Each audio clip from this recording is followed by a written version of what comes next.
with asterisks, not air quotes, asterisks. And I wanted to start out by talking a little bit about my original plan and how I'm going to deviate a little bit from it today. The idea for the final day was to do the assembly. We're going to talk a little bit about cut nails because I am going to glue it, but I'm also going to use nails. And really, when you're using nails, you're going to avoid the whole clamp thing, which is pretty good because this bookcase is rather wide. And I only have, 2 parallel clamps that would really stretch that long.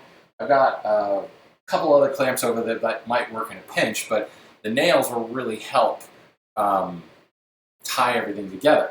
But here's the thing. Then I was going to finish it. Well, I knew that finishing was going to be dicey to do live because obviously drying time and all that, and watching someone apply finish is almost as exciting as watching someone apply glue. So I think what I've decided to do, well, let me back up.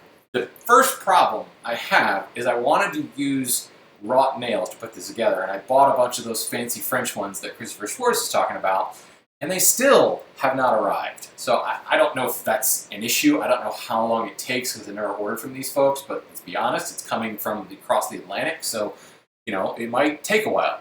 The funny thing is I got an invoice. Like, they mailed me an invoice in an envelope. And, why didn't you just put that in the box? I got my cut nails from Dictum in Germany. If you go to the blog post that Christopher Schwartz did on these French, I just forgot their name. The French nails that Chris talks about. It's some French name. Oh, nail! That's what it is. That place, you can order from them directly, and then somebody in the comments of his blog said, hey, are these the same nails that you can buy at Dictum? And Chris said, oh, wow, yeah, you just saved me a bunch of money, because, yeah, they're like half the price through Dictum in Germany. So, it is, don't worry, I'm not doing anything on the workbench yet. So I ended up saving a huge amount of money and bought, well, this is what happens when you save money. You actually don't. Because then I bought twice the amount of nails. So I spent the same amount, but I got twice the amount of nails. So I bought them from Dictum in Germany, and, I would have thought they would have been here in time because I bought them 2 weeks ago, but I guess that's just not the case. So, yes, Riviere nails. See? That's French. Oh, Riviere! So anyway, I don't have those nails to do the assembly. So then I thought, well, maybe I'll just use the faux wrought nails I have, the cut nails that I have from Tremont Nail Company. I really don't want to do that. I specifically want to use the wrought nails. I've never used them before. It's a little bit extra step. So what I'm going to do today, we're going to do a dry fit of the whole case. And from there, we'll get the final dimensions of the back, and then I can complete the shiplap. I've done all but one of the shiplap boards. I'm going to have to rip that last board down to get the final width. I'm sure there's a way that I could work it all out with dividers and everything like that, but I just find it's best to go ahead and fit the boards and then cut the last one to fit. You end up with one board that's slightly narrower than the others, which I kind of like the look of that, but at the same time, most people probably won't even notice that. So we will cut the shiplap, I'll do some beading, and we'll fit that last shiplap board. From there, we're going to move on to assembly. But here's the other wrinkle. I'm going to paint the outsides of this, but I really don't want to paint over decorative wrought nail heads. I think I'd like them to look kind of cool. So in a perfect world, if I wasn't streaming this, I would pre-finish all my parts. I would take my case side, I would paint the outside, and I would apply a clear coat. I still haven't decided, maybe shellac. I might even just use Enduro-Var because I have some General Finishes Enduro-Var in a gallon that needs to be used up. In fact, that's what I'm going to do. I'm going to use Enduro-Var on the inside. So I pre-finish everything. I can mask off the dados, but again, since I'm using nails, it's not the end of the world if I get a little finish in there. Clear coat all the shelves, again, paint the other side, and then I would assemble and nail it all together. But there's the problem. If I'm doing this back-to-back-to-back days, there's just no time. There was no time to finish this. I was working pretty late last night just to get all of the joinery done. So the amended plan is we're going to fit the shiplap. We're going to do a little bit of finish preparation with the smoothing plane, clear up some of the plane tracks where I think it needs to. We're going to dry fit it all together. And we're going to use fine finishing cut nails to assemble it all together with glue. I'm going to put those nails in kind of weird places. So normally, what I would do is I would put, I've got a dado here, and I would probably put 4 nails across, or maybe 3 nails, 1 on the edge, 1 in the middle, 1 on the end. Well, if I'm going to use the fine finishing nails, I'm going to put them kind of in between those spaces.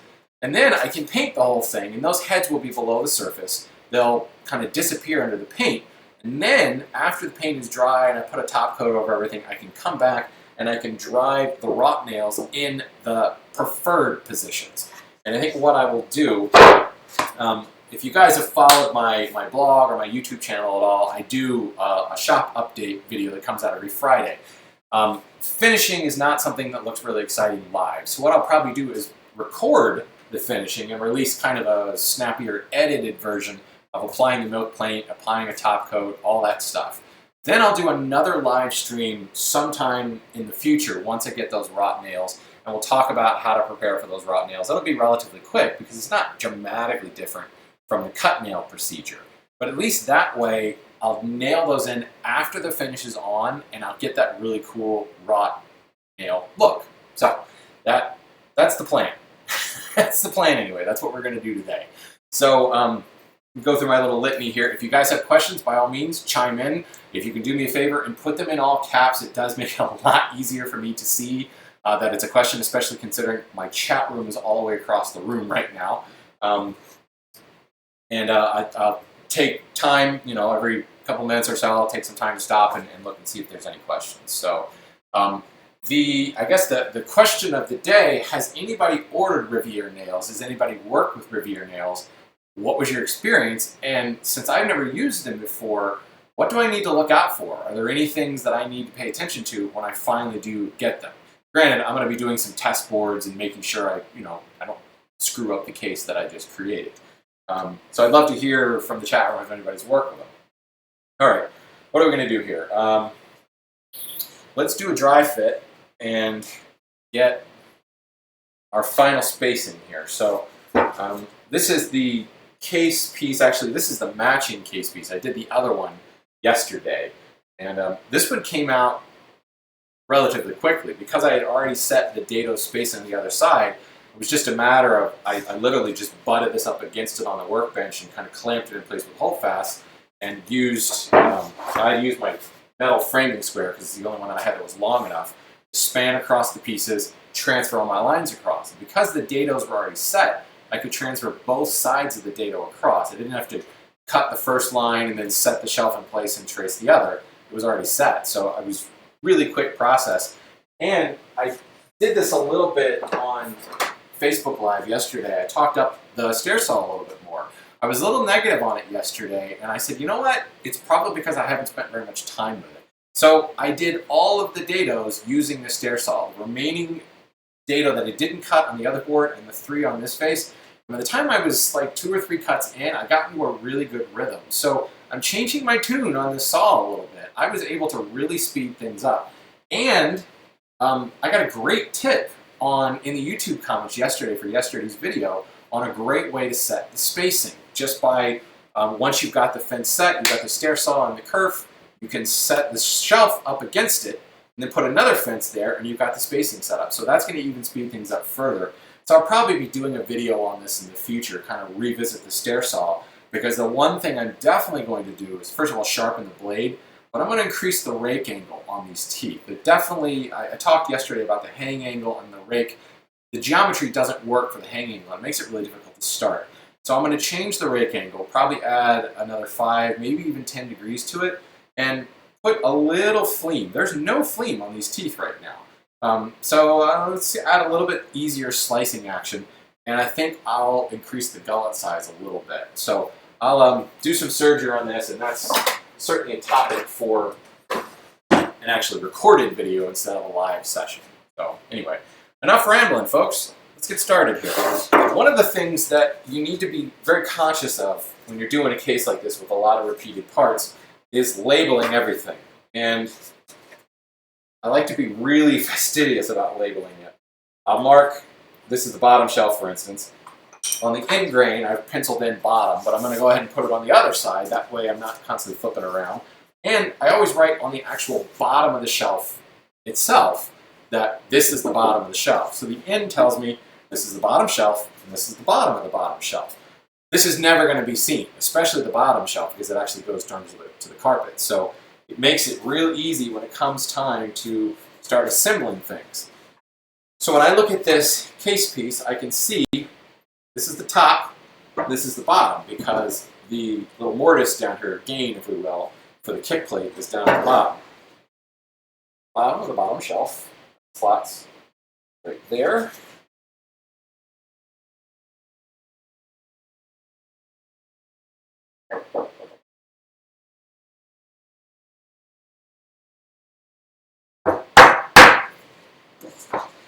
I also had a little bit of fun yesterday with these dados on dealing with the nuts. Because as much as we got the other dados set up nicely to avoid the knots, once we transferred everything over to the other face, there was no avoiding the knots. So there was a knot right in the middle of this dado and a knot right in the middle of that dado, which made things particularly fun. Okay, I talked earlier about how you can take up the cut on these boards just by slotting in the dados, and that's what I've got going on here. It's a little bit tight going in there because the board actually, I think it did a little bit of cupping overnight. Not a big deal. It's in, almost in. There we go. Now that board, it's flattened out. Ta-da! Okay, this is the bottom of the middle shelf. If I remember correctly, this one's a little bit looser than I want it to be. But it's not the end of the world, but I think I'll slot that one in last. If the shelf is ever just a little bit loose, you'll see that, I mean, it looks pretty good, but it will wiggle a little bit more. And if I just let that go, if it falls, there's every possibility that I could deform an edge or kind of tear something out. So I think what I'll do is leave that one out for now. Verify this is the bottom of the top shelf.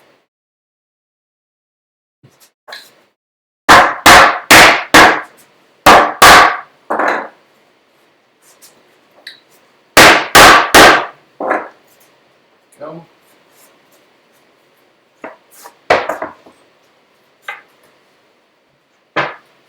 Knew I was missing something.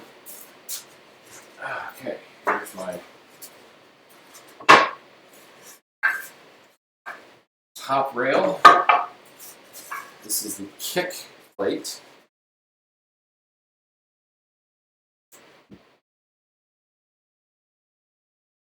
It's in there nicely. And what I've actually done on the kick plate, I went ahead and put not a huge chamfer, probably 1/8 of an inch chamfer on the bottom edges of this, just because that's going to be running against, it's off the floor by about 1/4 of an inch, but still, this is vacuum cleaners come up and everything. If there's not a sharp, hard edge there, it will be less prone to splintering. Okay, this is where things get fun. Fiddle around with all these different parts.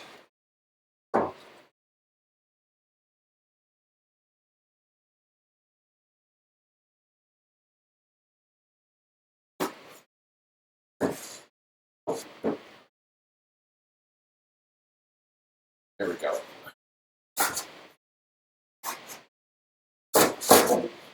Oops. A little harder to do it this way, but it does ensure that I don't screw things up. See, I've got a good fit on this dado on the top. It's just a tiny bit looser than I wanted on the bottom piece.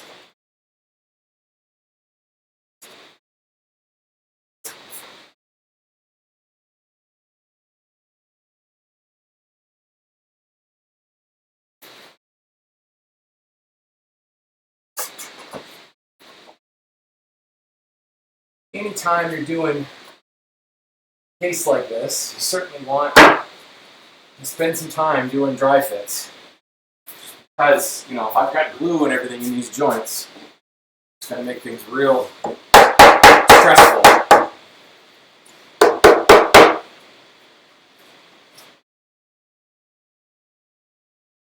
Okay. And of course the top rail, it just slots in here in the back. Got a good friction fit there, but there's really nothing holding that in place. Let me just pull that out of the way for now. Okay, let's up. Here's why I'm glad I built it in pine. Built it in oak, it would be rather heavy.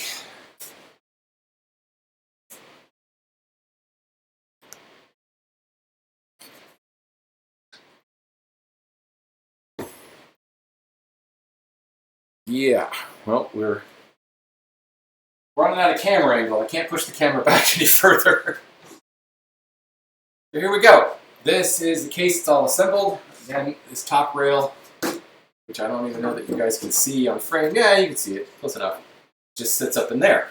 So the backer boards, I have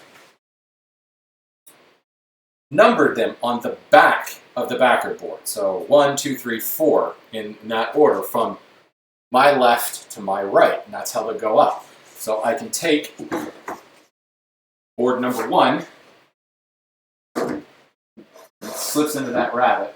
Now, the backer boards do not go all the way to the floor. They run all the way up to the top, and they essentially hold the front board in place.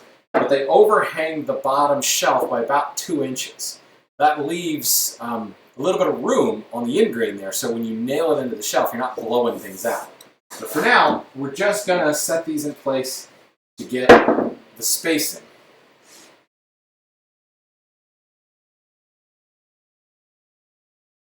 Number 2 board is the last one to fit here.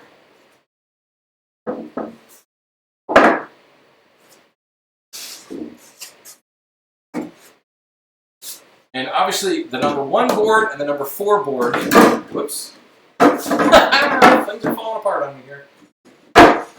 Slide that forward a bit. Okay. The number 1 board and the number 4 board do not have a shiplap on one side. So this edge right here, it does not shiplap. It just runs right into the rabbet.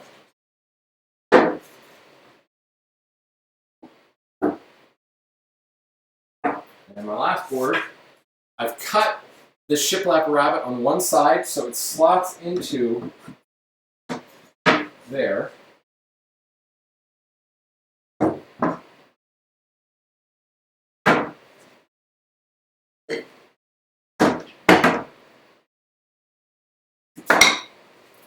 Okay. So let's just make sure that everything up tight where we want it. And I'm going to take just kind of a heavy board and just lean it against the back here so that everything is kind of pressed into place nicely.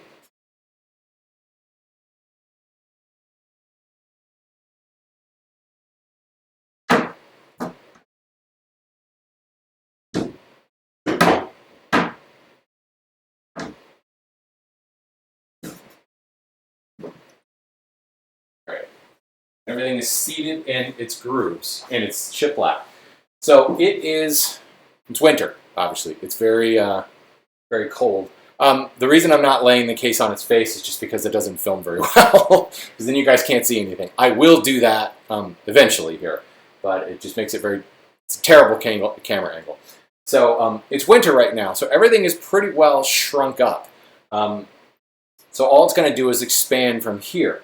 So what I need to do is make sure that I'm putting enough space between the boards. I don't want to necessarily bury each board into its mating rabbet on the shiplap. I want to give it about 1/8 of an inch so that it can expand and contract both directions, maybe even a little bit more.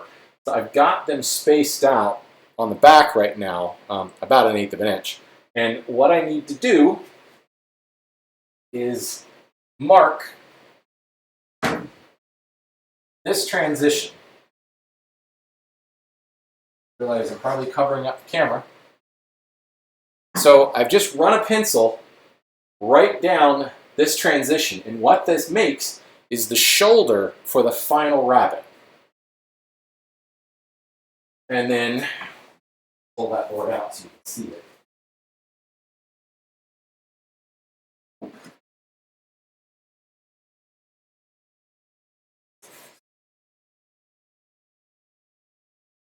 So this line is the shoulder of the rabbet, and the tongue itself is 3/8 of an inch. So I would just grab a ruler here.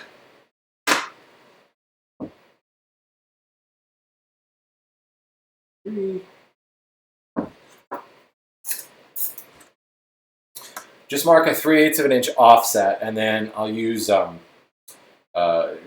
ruler and everything in order to lay that out. So what I know is I will need to rip this board along this 3/8 of an inch offset line, and then I can cut my final rabbet right there. And I know that the final rabbet is in the same orientation as this one. So let me move all this stuff out of the way, and I'll actually cut that.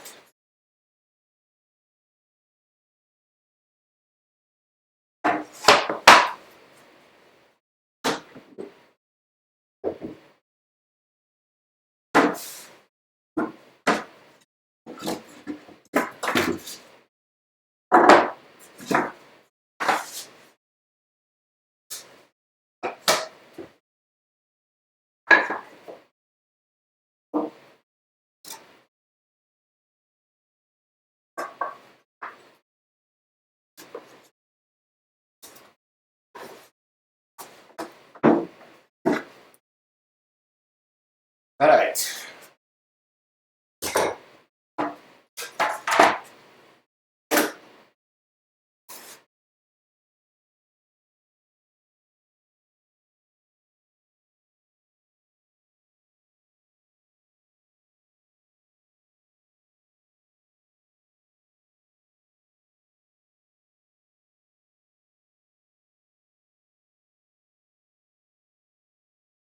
Well, see, I try to get fancy with my damn technology, and it never works. For some reason, the wireless keyboard just crapped out on me. Hey, there's our gremlin for today. So now I've got this board. This is what I need to cut. So I need to lay out all these lines.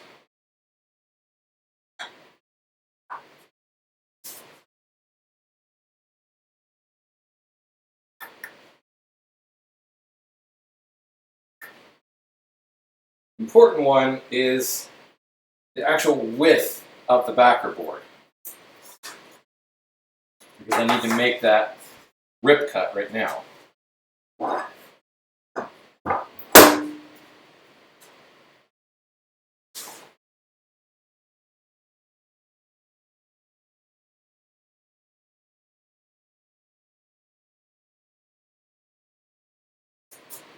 So that's got to come off.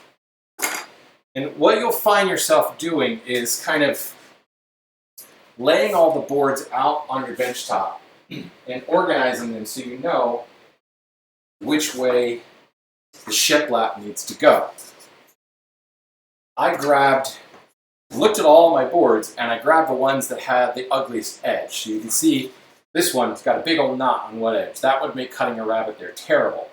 So I designated this as board number 1. So this square edge goes into that rabbet. At the same time, found another board. Wasn't nearly as bad, but it had this little knot on one edge, which probably would have been okay. I could have cut the rabbet there, but I designated this as board number 4 and put this difficult edge, left it square to go into the rabbet. So I immediately had my extents already laid out. My other boards, fortunately, were relatively agreeable. This is totally clear of knots, this is clear of knots, and this edge clear on both faces there. So I was able to just say, okay, well, this will go either in the 2 spot or the 3 spot. So I went ahead and started cutting all of the rabbets and was able to lay out which face I wanted the rabbet to cut on. And ideally, the last board that I put in place, I want the rabbets to be in the same orientation. So this is the front face. This is what goes in towards the case. This is what we see. With the rabbet in this orientation here, it's actually going to trap this board. See, it comes in and holds it up against the case. If I put the rabbet in the same orientation on this other face, it's kind of like the last puzzle piece that clicks into place and it holds everything, kind of locks it all in place and makes it a lot firmer and more rigid. So you just have to kind of lay them out and plan your which direction you want to put the tongues on. And I mentioned this yesterday about the layout. It really only requires two gauge settings. If I've set this gauge to approximately 1/4 of an inch, half the thickness of this, and I designated my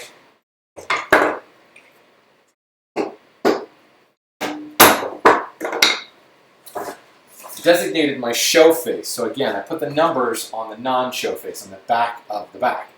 I designated my show face as the reference face. And if I mark this 1/4 inch offset from the show face, which as you can see, that's the depth of that rabbet.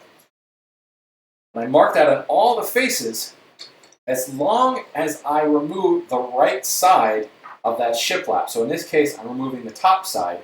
The mating piece, I removed gauges in the way. On the mating piece, I removed a slightly deeper amount because this line on my gauge was actually not dead center. So I actually had to remove a little bit more waste, but I removed it from the bottom side of the board. But the fact of the matter is, I'm working to the same line so that these boards come up flush when they meet. But let's shut up and go rip this board.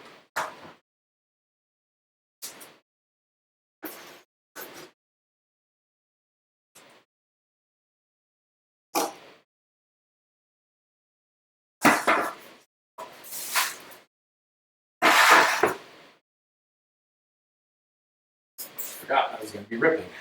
Move some stuff out of the way.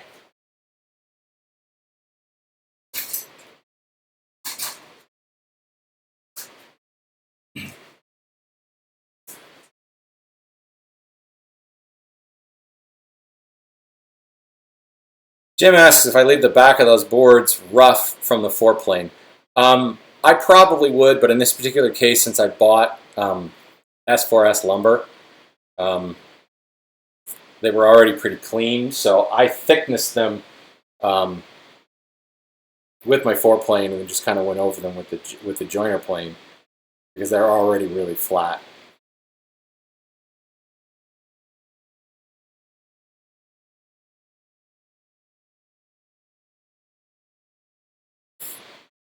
Scott says, what about add wax to the nail heads? Paint shouldn't, I guess, stick to the heads. I hadn't thought about that, but still, doesn't change the fact that I'm not going to be painting on a live stream. That's just not compelling television. Did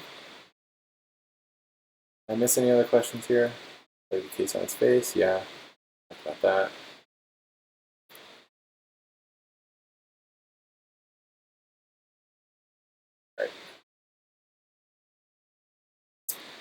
Yes, Jim, I put the bead on the tongue, and I'll be showing you that in just a second here. Because of the fact that I can't, there's no room to put the bead on the rabbet. The beading plane I was using, it will actually bottom out on the tongue itself if I try to put the bead there. So I flip it over and put the bead here. And the bead, I'm using a really, really shallow 1/8 inch bead, so it actually doesn't cut very deep, because my first thought was, ooh, is that going to weaken the tongue? But it only cuts like a 1/16 in there, and I feel pretty good. These are going to be fragile anyway, because you're talking about a 1/4 of an inch tongue here. But they're not really made for strength. They're just overlapping. I'm not going to nail through them or anything like that. So yes, I did put the bead there, and I will. I'll actually do that here in just a minute, because this board is going to need it. All right. Here is another perfect example for a panel saw.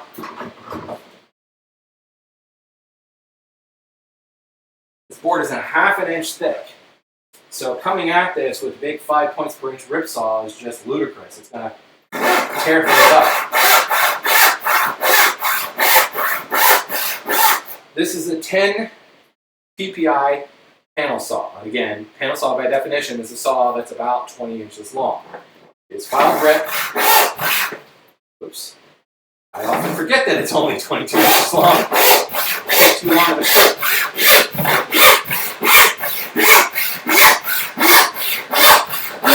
This is a cut that I don't want to spend much time cleaning up. So I'll use a finer saw.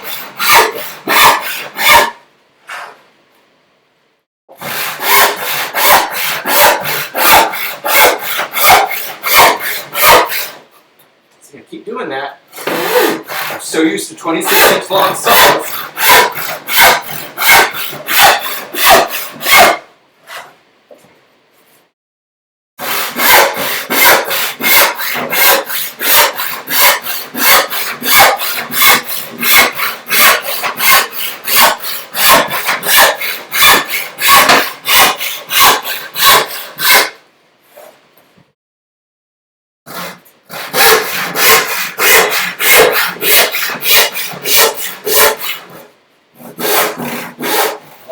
Lighten up as I finish this cut because the board is so thin. There's a chance that I can split it if I push too hard.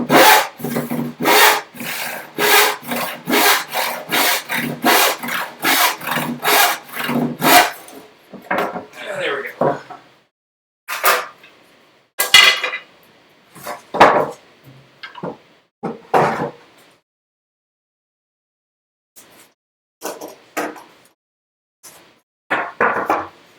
The question is, do I need to joint this edge?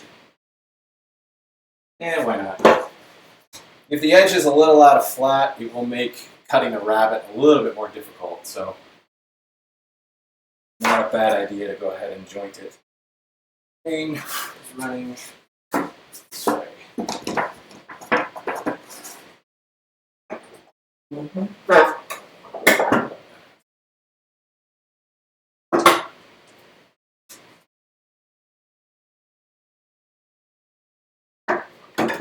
But because I use that fine panel saw, I've got a pretty clean looking cut here, which means I can go straight to the joiner plane.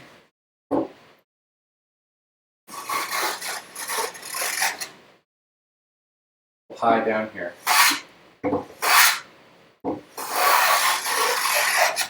But just like that, I'm pretty much touching the entire length. A couple little rough spots. Maybe 2 or 3 more passes might take care of. This is what I talk about when I talk about having good sawing technique. You can have great planing technique, but you know, if you saw the line straight, there's a heck of a lot less planing that gets done. That edge is jointed and ready to go. And you know, I didn't check, but probably square. It certainly sounded square as I was making the cut. It felt square, and it is square. Sorry to get all touchy-feely on you guys, but so much of getting an edge square is all about listening to the saw, feeling the plane as you make the cut, which is really infuriating, I know, for people that are just learning and trying to wonder, well, how do you get square edges? You know, some of it is practice, but a lot of it is just kind of trusting the feel of the plane. What can I say? That cut felt square. That infuriates myself, hearing myself say that. All right, let's talk about laying this out. So yesterday, I obviously cut a bunch of shiplap joinery. So I already have my gauge settings where I want them. Again, this piece is setting up the depth of that groove. And I want to mark from the show face. So again, I marked the back because the back won't be seen. I'll set the fence against the show face.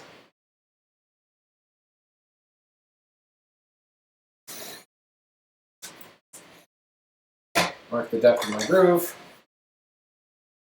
Pencil it in because it's a lot easier to see. What you guys don't see is everything from my perspective is backlit dramatically by studio lights. So my lines can be really difficult to see sometimes when I'm staring into compact fluorescent photo lights. And then this gauge is actually set to 3/8 of an inch, which is this offset. This also happens to be the same offset we used, or the same depth we used for all of our dados. This gauge has been set to 3/8 of an inch for the entire build, actually.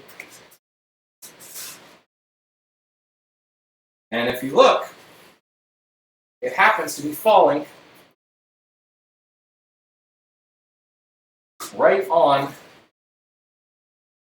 the offset line. Remember when we laid the case in, then I used a ruler and I went back 3/8 of an inch from that edge? Here's my gauge line, it falls right on my pencil line. So that again confirms that I now have this board to the proper width. I'm going to set it up against the stop. I'm going to lock it in place, and just for fun, put another hold fast up here.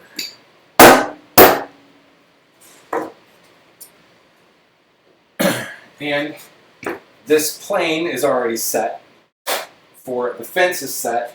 I've had to play with the depth stop a little because you remember some of these cuts are actually deeper than others, but this depth stop is already set to make this cut. I like to put X's on my pieces anyway, just so that I know that I'm cutting the right face. And because this is already set, I'm going to live dangerously. Normally I would start on the far end and work my way back, but I know it's already set. Gonna get dangerous. One long pass.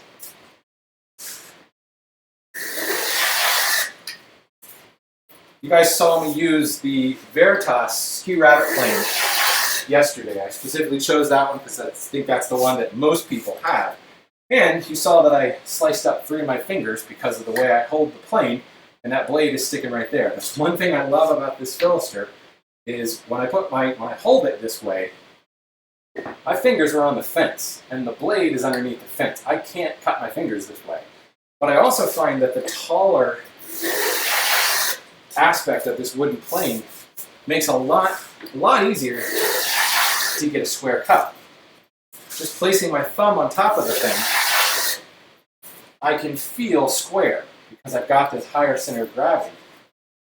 Much easier than that low space age looking Veritas thing. Sounds like I'm bashing the Veritas plane. It's a great plane. It's just not my favorite rabbet plane.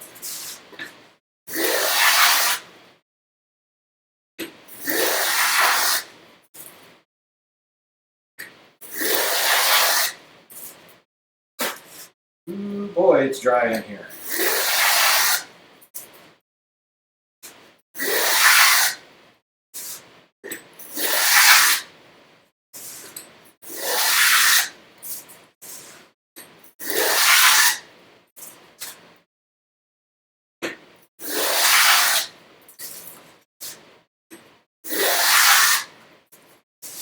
Now, one thing about any of these planes is the depth stops and everything are real nice, but I don't trust them. There's so many ways to fool this depth stop. As the plane is coming down the board, if I tip it forward or back at all, the depth stop doesn't register properly. Even on a much longer depth stop, I find that you still have trouble with that. So I always keep an eye on my knife line. And for that matter, I always put in a knife line. Just because I know this is set up and I got the settings right, I'm not going to just trust it. I'm going to keep an eye on that knife line. And because of the knife that I used, I can tell when I get real close. It's the same technique I use when I'm thicknessing a board. When you get real close, you'll see that little kind of feather edge pop up, which I've got right here along this edge. It's the knife line that you create as I work down. Essentially, think of the knife line as like a V groove. As I work down to the top edge of that V groove, when I get right there, there's just this tiny little feathered edge that comes up that tells me I am like 1, maybe 2 passes from my knife line. Wow, I've actually sunk this rabbet almost uniformly. Never happens.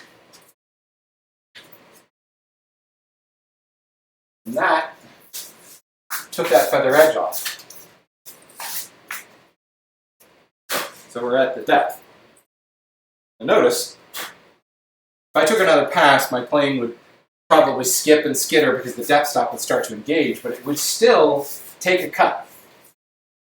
Because there's just so many ways that you can screw up the depth stop on those things. So, tip of the day, don't trust those depth stops.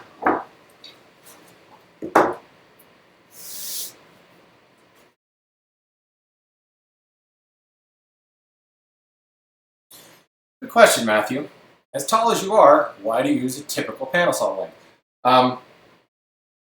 Because it's difficult to find a full-length saw that's pitched fine like that, and I just haven't wanted to, frankly, expend the effort to completely retooth a saw. It's a lot of work. If you don't have a saw retoother, you're filing the whole thing flat, you're wasting a lot of steel, and then retoothing the whole thing. So it's going to be rare to find a 10 or 12 points per inch, 26-inch long saw. So just haven't done it. So, okay. Beading. This, the tongue, I would put the bead on the tongue, but if you look, this is the back of the board.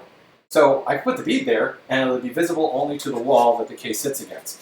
So this board is actually done.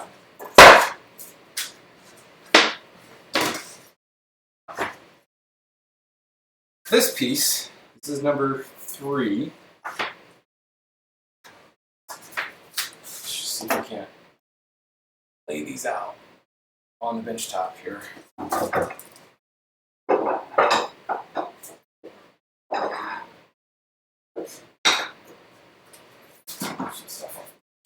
So this is board number 2.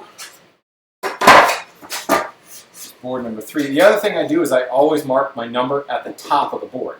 So if I'm looking at this and I can read it, in other words, it's not backwards, I know that I'm looking at the top of the board.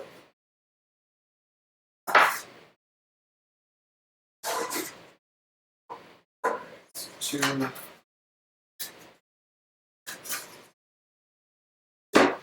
3 is going to go there.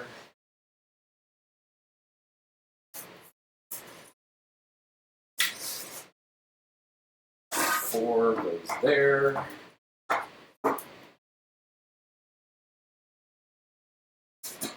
1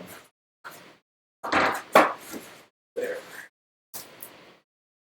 Too wide for my bench top.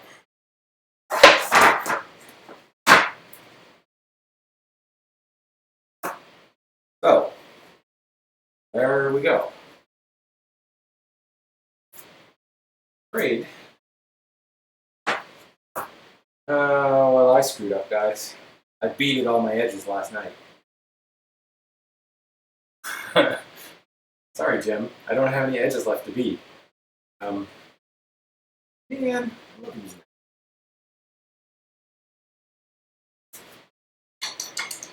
This is the plane I was using. It's a Caleb James 8-inch side bead plane.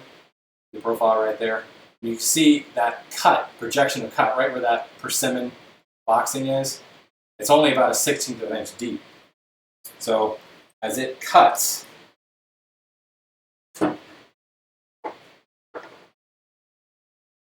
see it's cutting very little, removing very little of that tongue. So I don't see it as appreciably weakening things.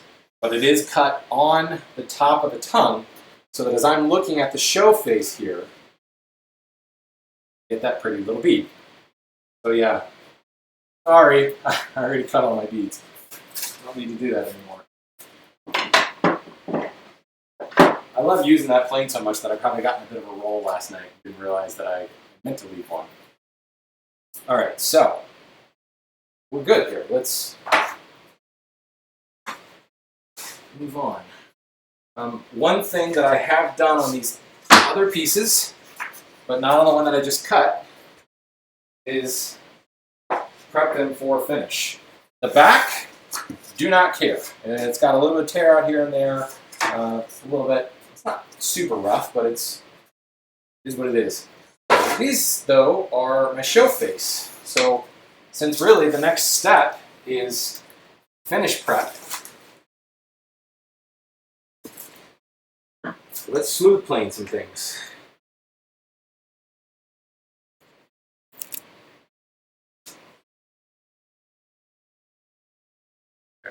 Boards tangled up all over the place.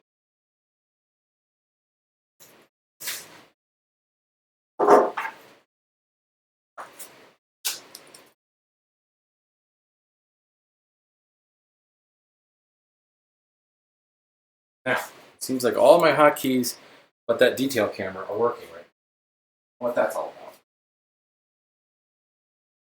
about. Couldn't get a good angle before because I didn't have a bookcase that I could set my camera on to get a good planing angle. Now I do. Just needed to build a bookcase.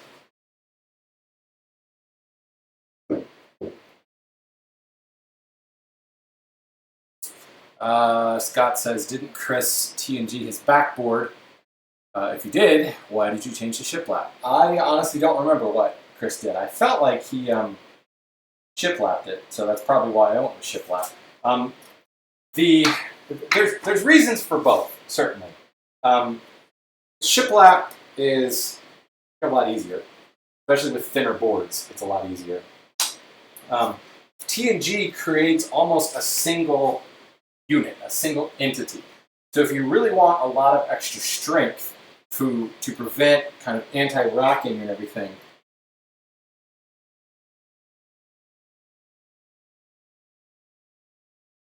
you guys need to see me for this. If your case is kind of flimsy without the back and you need that extra strength to prevent it from racking, tongue and groove is a better choice because once you assemble all those boards together, they're kind of like one entity and they will hold it really, really firm. In this particular case, I've got intervening shelves and I'm going to be nailing into those shelves from the backer board. So I'm adding a lot of strength and rigidity, so I don't really need that extra step of doing tongue and groove. The tongue and groove, you can certainly do it in a half-inch back. They make a plane specifically designed for half-inch tongue and groove. But, you know, it's an extra step, and I don't know, kind of like the look of shiplap. It's a lot easier to execute, too. So, yeah, here's what we're doing. Going to smooth plane these things. And we can go ahead and do an assembly, a final assembly.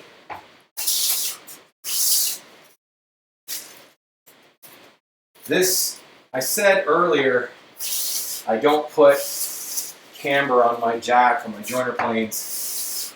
And I actually kind of clip the edges. It's more like a chamfer on the corner, just to prevent, you know, really, really bad plane tracks that could possibly cause tearing. On my smoothing plane, however, I do have a camber. No, it's a smoothing plane camber. It's almost indiscernible. But it will remove any plane tracks. Wow, that was easy. This board was already really flat. Man, wish you guys could be here to feel this. This is what it's all about, right here. That surface. Isn't she lovely? Nope, not going to do it. Not going to do Stevie Wonder right now. The other backer boards are already planed.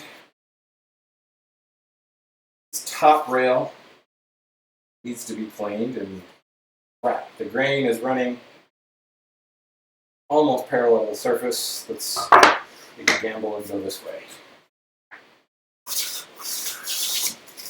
All right, a little stuttering along this surface. Still pretty flat though.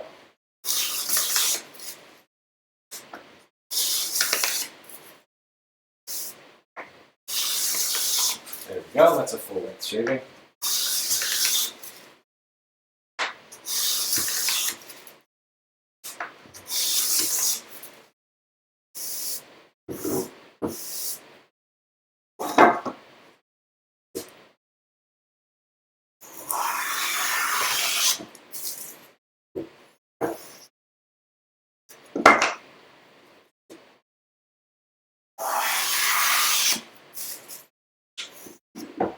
Okay, this is ready. Obviously not going to care about this face because the backer boards go into it, get nailed in. Now, I have kind of some sharp edges here. And this is the show face. These two edges will be out. So let's break those edges just a bit with a block plane, so that you don't have that like cut your finger type edge. There we go, that's better. And with that chamfer on that edge, I can feel this has been smooth and this feels almost a little gritty. Obviously this is my show face, but now with those edges broken, I can clearly orient this board and I don't have to have any markings or anything. Although, let's do, just for giggles, this is going to get covered up with shiplap. Top board, back. When the glue is flowing, it's going to be good to have everything clearly labeled. Okay, crap. I need to, what I have my camera sitting on right now is what I actually need to disassemble and start smooth planing. That was poor planning. I'm very proud of my poor planning.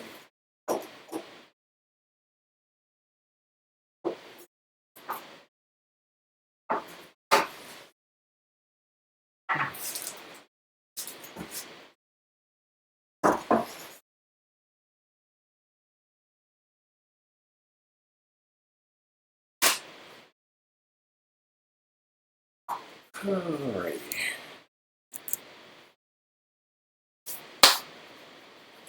Any concern about finish planing changing the fit of the shelves and the rabbets? No, not really, Jim.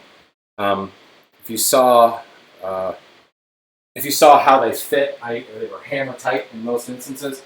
I'm removing like tiny bit of wood here. I could actually go even lighter than that, but that's less than 1/1000th of an inch right there. No.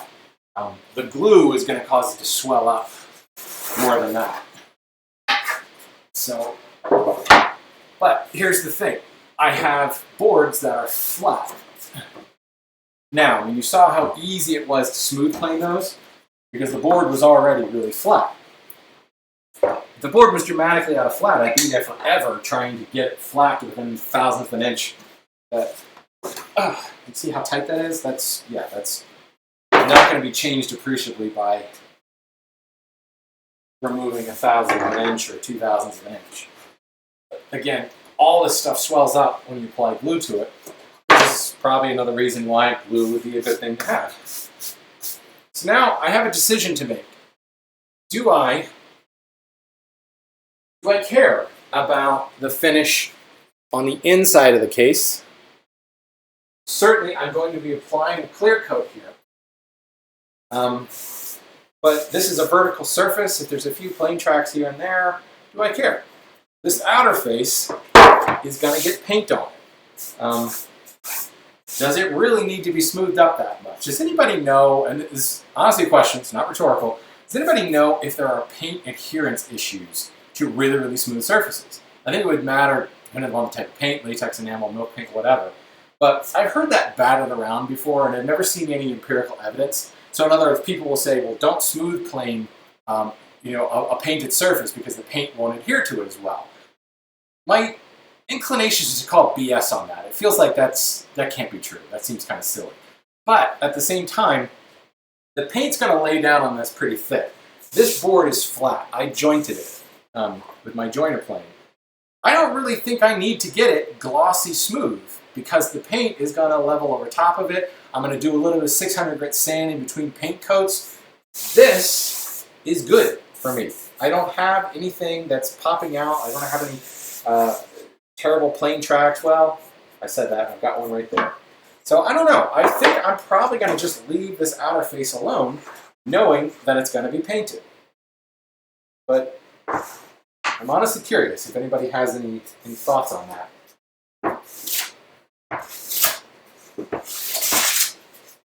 Just remove these little plane tracks down here. I think I was being a lot more aggressive with my jack plane right here. I've got a couple of deep furrows and then nowhere else.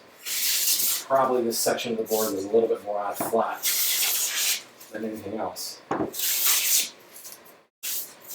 Okay, those are gone now. But yeah, I'm good with that. I'm going to leave that as is and apply paint to it. There's no reason to put a bunch of extra time into it. By the way, earlier Dane said that Chris did shiplap his boards in the book. So thank you, Dane, for looking that up.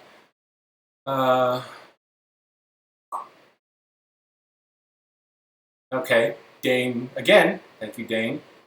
Hand tool school apprentice, you get a star. Sanding to 800 or 1000 grit before paint may cause problem. Yeah, well, so I don't know. It's always hard to say what would be the equivalent grit of a smoothing plane. Who knows? I know that if I ever do any sanding after I've smoothed, I generally will not go any lower than 320. I mean, sometimes I go to 220 if I know that there are some problems that need to be cleaned up. So I don't know. I don't think it's something we have to worry about. I could smooth plane the surface to my heart's content, and I don't think it would cause adherence problems. The issue more is that really going to change how that finish? Let's be honest, paint is thick. It's not this half-pound cut of shellac or a heavily diluted wiping varnish. It's thick. It's viscous. It's going to lay down, and if you have slight imperfections in that surface, it's not going to be appreciably changed by them. And if they are, that's what sanding between coats is all about. Wanderlust Jake. When would a scraper come into play, or is that overkill for pine? No, it's not necessarily overkill. When a scraper comes into play is when this doesn't do its job. When I've got particularly nasty tear-out sections where it doesn't do its job, then I might use a scraper. But you also have to ask yourself, do I need a scraper for this particular project? This is kind of a rustic project to begin with. So if there's a little bit of tearing here and there, it's certainly not the end of the world. I have a couple of rough spots around the knots right here, just where you get a little bit of that fuzzy grain. Here, let me come in closer. Man, I cannot understand. If that's the only tech gremlin I have today, that's fine. But that wireless keyboard, the hotkeys on it were working to switch cameras earlier. Now all of a sudden it's just stopped working. Bluetooth connection is still strong. Lord knows what's going on. But anyway, I've got, you can see a little bit in the raking light of that angle, just this fuzzy section here. And you look, there's a knot right here. There's a knot right there. I want to try to clean some of that up, but at the same time, I don't really care. I mean, it's not going to change too much here for this particular style of piece. But this plane is cleaning it up. This plane is taking care of it. So I don't think I would use a scraper here at all. It's just not necessary. All the tear out is gone there. There's still a little bit here, but that's because I just haven't gotten down to the bottom of it yet.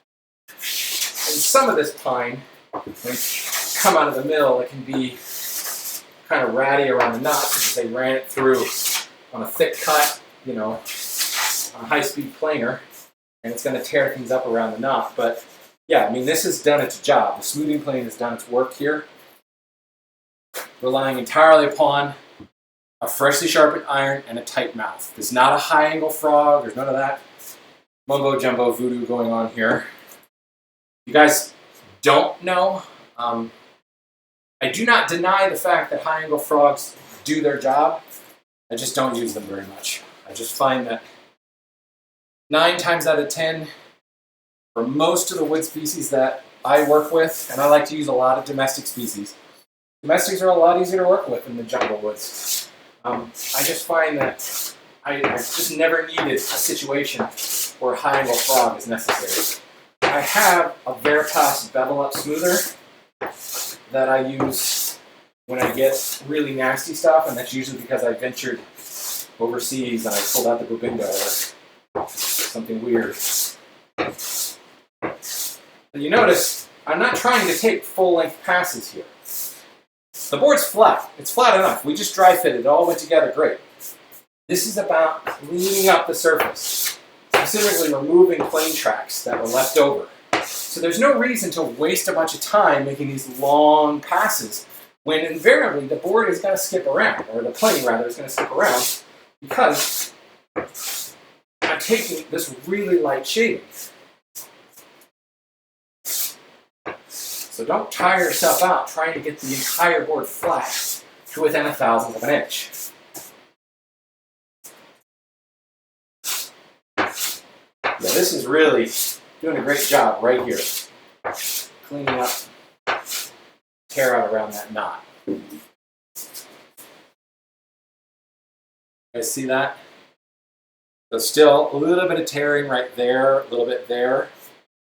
But in order to get rid of that, I've got to go to the bottom of that, and I just don't think that's really necessary. But all the tearing over here, it's now all gone, and it's nice and glassy smooth.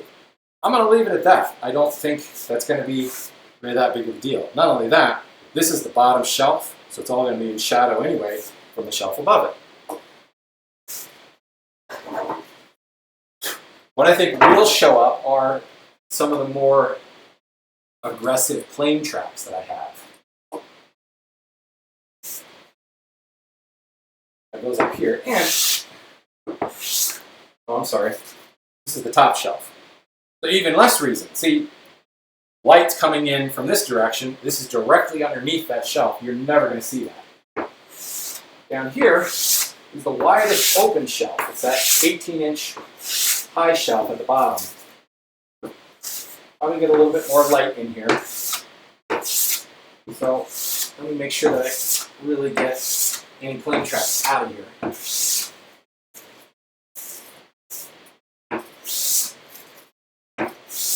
got some discoloration right there. Something from the middle. But now it's gone.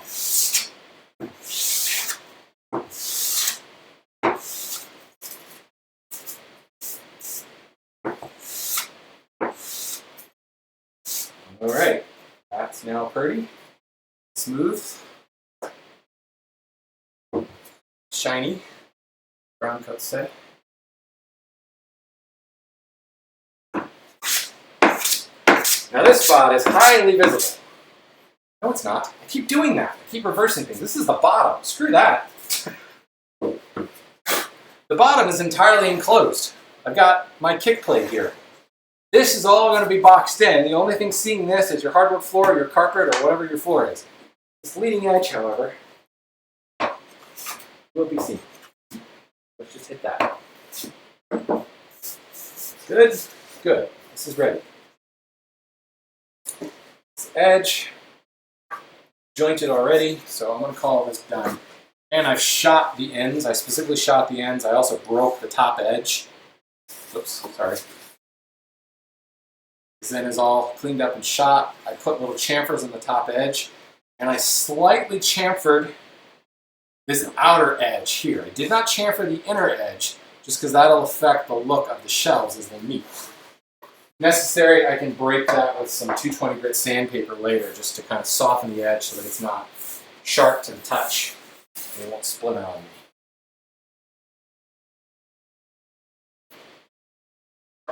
I'm not going to do anything with the kick plate. That's smooth enough.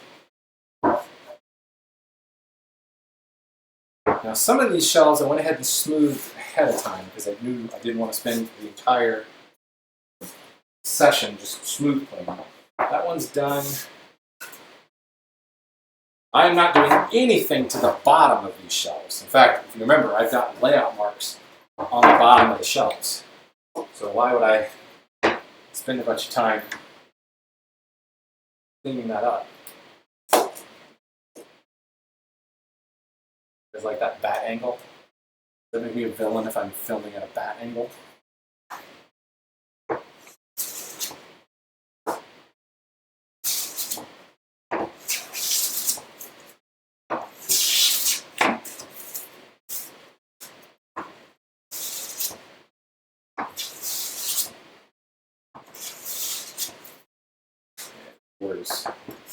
nearly as flat as the others.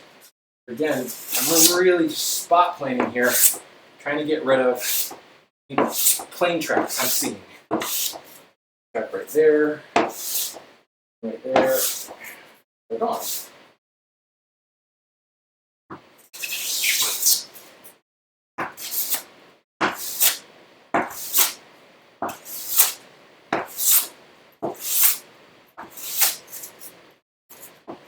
And these knots right in the middle, there, those are all cleared up. I call that board ready to go. It certainly feels and looks gorgeous. I kind of tilt it up and look at it in a raking light. It's fabulous.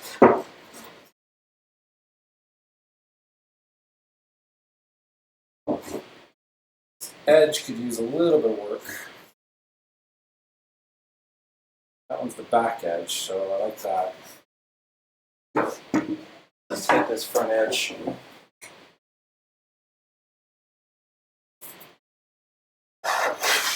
Oops, tighten up the vise first. I'm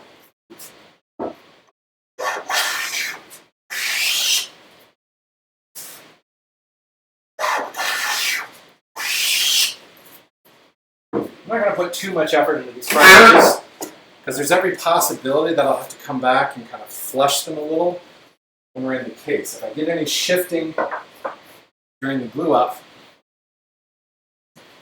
I might want to clean it up later. Okay. There are some pretty bad plane tracks on this particular case piece on the outer face. So I do think I need to clean these up a little. Actually, the board is quite flat. See how I'm getting those shavings from end to end.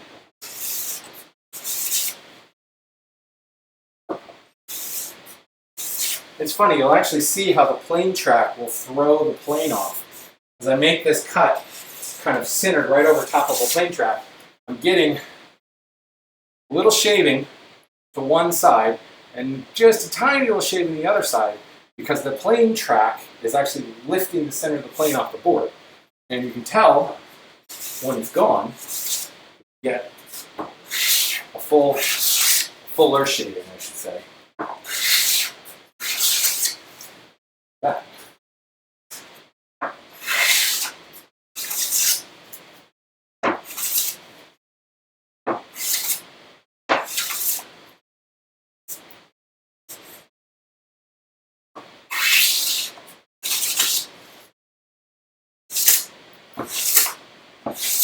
A little bit of tear out around this knot. Just clean it up a little so it doesn't soak up all kinds of paint.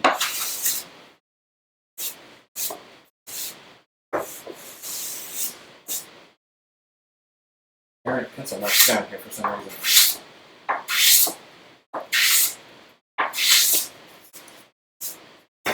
Okay, this board is ready to go. Oh, this face anyway. So I think I'm going to be even more aggressively lazy on this board. I'm going to really clean out my top where it's most visible. Get rid of that tear out around that knot. Get rid of my blood stains from yesterday.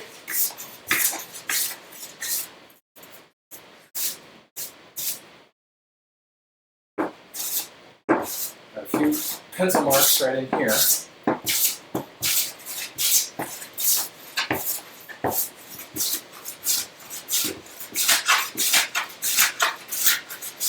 A little bit of tear out right at the front of the case around that knot I want to get rid of.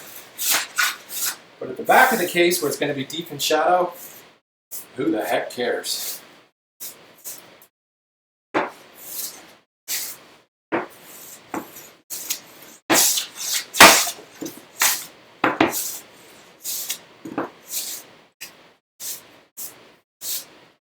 And honestly, I'm happy with that. No reason to put any more effort into that. That's ready for finish. And this shelf, This is my problem child. You always end up with that one board that's just squirrely. And this, when I picked this board off the rack, it actually had eased edges. It was a 1x6. No, it was 1x8. It had eased edges, almost like it had been used for decking or something. But it's not pressure treated. I don't know, maybe it was for flooring of some sort. But it was heavier, and it should have been my red flag at that point to tell me that there was still some moisture in this, that there were going to be issues. As I was ripping this board and even cross-cutting it to size, I was getting binding on my saws as the board was moving around on me. And sure enough, see that? It has twist. But you notice it all flattened out when I slotted it into those grooves. So yeah, really was not a big deal. What's going on in the chat room here? Okay, interesting. Scott says that on the DVD, Chris did the tongue and groove. So yeah, he is specifically messing with you. Well, he's just showing you that either one would work. Huh, it's interesting. I think probably Chris ends up building these things so many times that he just shakes it up to keep himself interested. Ken, I am not going to prime first. But you bring up a good point. The theory is that the primer sticks to the wood and the paint sticks to the primer.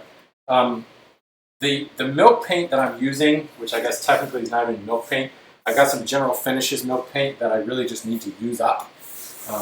It's an acrylic paint. Having used it before, it covers incredibly well. It lays down really well just on raw wood.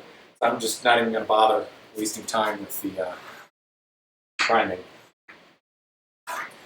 Let's see how well we can flatten this, or not flatten this board, but smooth it when we know that it's moved on us. Got a little bit of tearing right here. I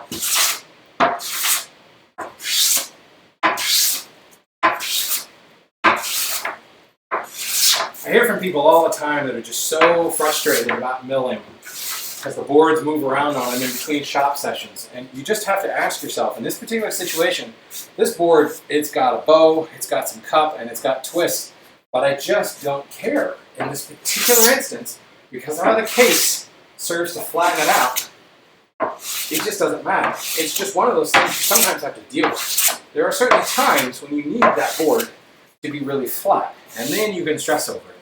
But in those particular instances, when you really need it to be flat and stay flat, there is a bit of kind of, you need to have kind of an expeditious attitude. When you get it flat, it needs to be joined immediately. It needs to be fastened immediately to hold the movement, not the movement, but hold the warping in check. Obviously, we always want to build to allow for wood movement, but that doesn't mean we should be afraid to restrain it from cupping. By that I mean slotting it into a dado that prevents it from cupping. Again, this is exactly what a breadboard does.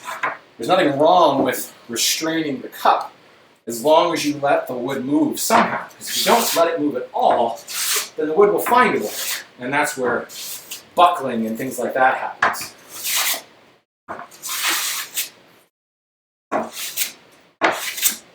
It's actually going a little bit easier than I thought it would. I'm kind of dreading this board, and I specifically was going to leave it smooth on camera because I thought it was going to cause all kinds of problems, but it seems to be okay. I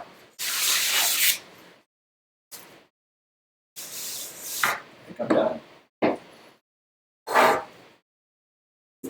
The underside, however, is a mess. See, there's a little bit of skip as this went through the planer, so there's actually this dip in the middle that's rough sawn. Because of that, I wasn't able to get all the glue off the glue line without like dramatically reducing the thickness. So I just left it. There's no reason to spend any more time than necessary on that. So I believe we're ready to assemble this. I think. It's good because we are at an hour in time right now.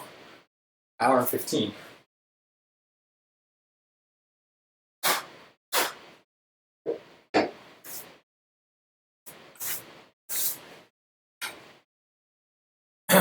Scott says, are you going to thin the paint out? No, I'm not going to thin this particular paint. I want it to go on thick. I don't want to put a bunch of coats on. I'll do probably 2 coats total. I don't feel that it's necessary with that particular one. Ken1 says, how do you deal with resin in the pine?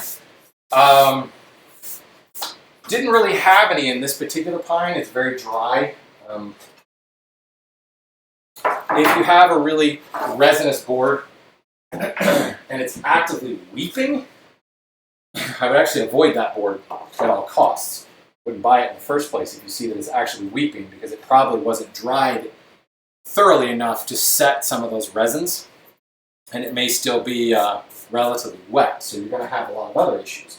If you have just a little bit of, as you're planing, you uncover like a sap pocket or something like that, I will come at it with some sort of solvent. Mineral spirits is usually my solvent of choice to clean that up, and then I'll set it aside and see, is it weeping anymore? Is any more of that resin, any more of that sap coming out of the board after I removed it with mineral spirits? So it's kind of one of those things where wipe it down, move on to something else, and come back in a couple of hours, or if you have the luxury, flip off the lights, go sleep.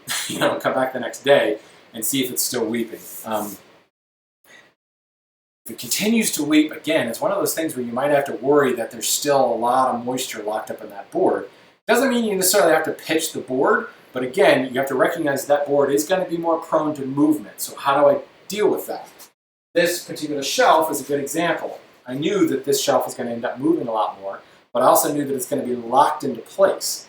This has also specifically been picked as my middle shelf, because the one issue you may have with a board that moves dramatically once it's locked into a case is it could throw the case off square. It could buckle the case.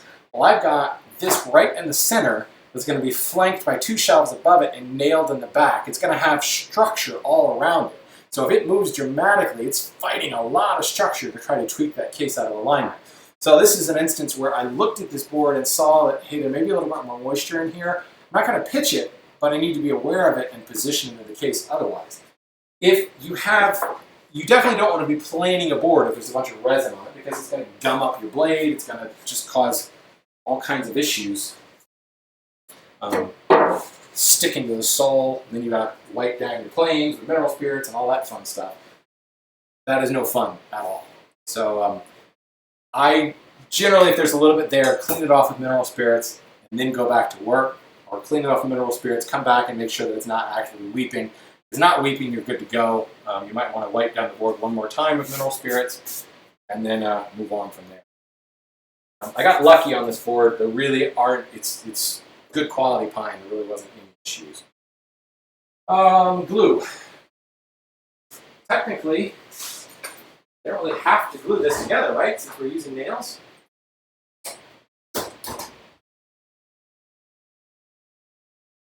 But belt and suspenders. Glue is not going to hurt.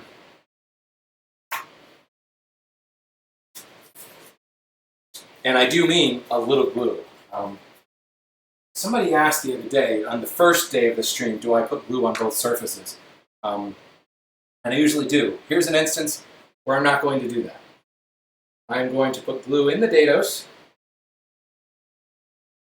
and I want to try to control squeeze out as much as possible. You notice I'm using PVA glue again because I haven't bought more old brown hide glue, and I haven't mixed up any glue.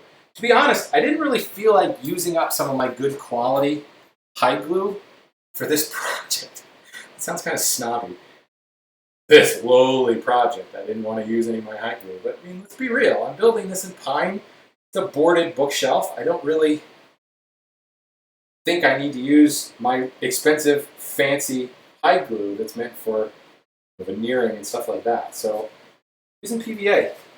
This is every man's furniture, so we're using every man's glue for that hoity-toity hide glue stuff. Although I did get kind of hoity-toity by cutting a game for this kick plate instead of just nailing it in place like Chris talks about in the book. What are you going to do?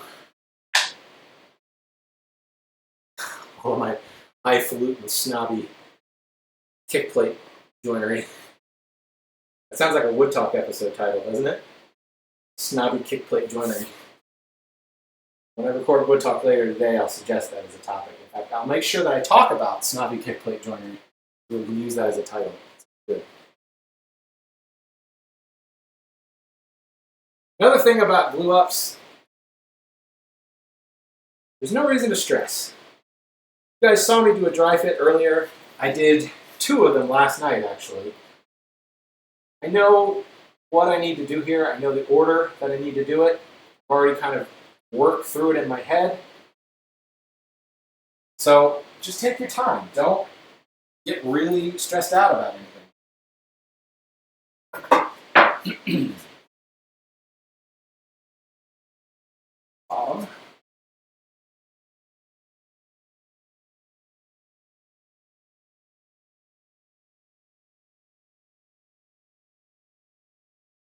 Mallet close by. Have it flush with the front.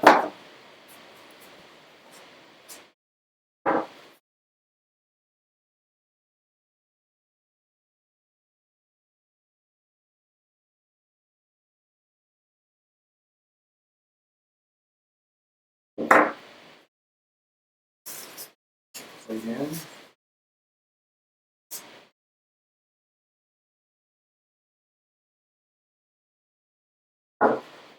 You know what? I am going to do one thing here. I'm going to put a little bit of glue on the kick plate.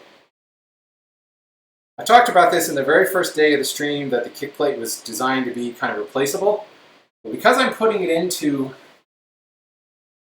joinery, into house joints on the other side, it's not going to be replaceable. So I might as well add a little bit of stiffness to it and do a long grain glue joint to the bottom of the shelf. That'll really stiffen things up. It'll also increase the strength of the kick itself. And make assembly a little bit easier too. I didn't just think of that, I actually thought of that last night, but I just remembered it now. Middle piece.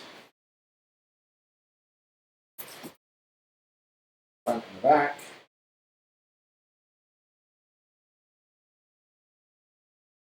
Remember how this dado was a little bit wobbly before? Notice how it's swollen up under the glue now.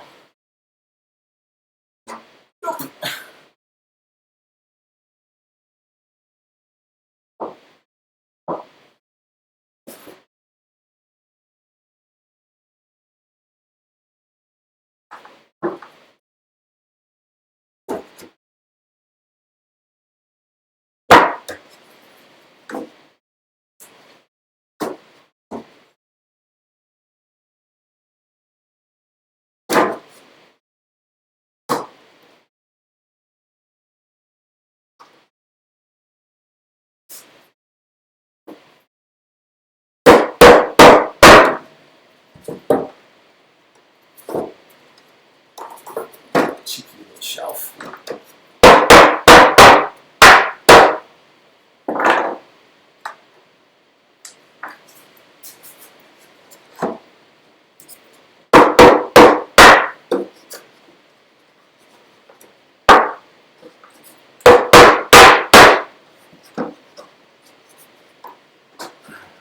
Kick plate's in the way.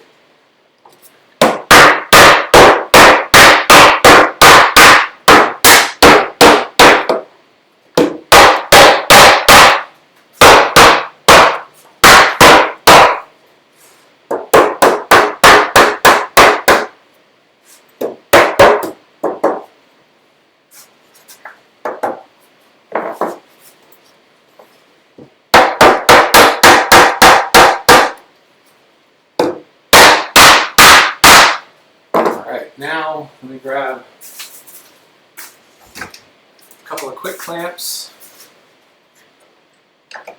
clamp the kicker to the bottom shelf so that glue can set a little, and then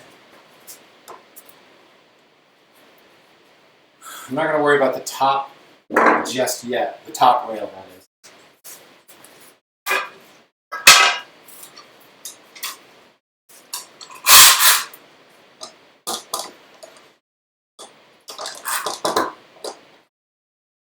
I want to put a clamp across the middle because there is a slight bow to the shelf.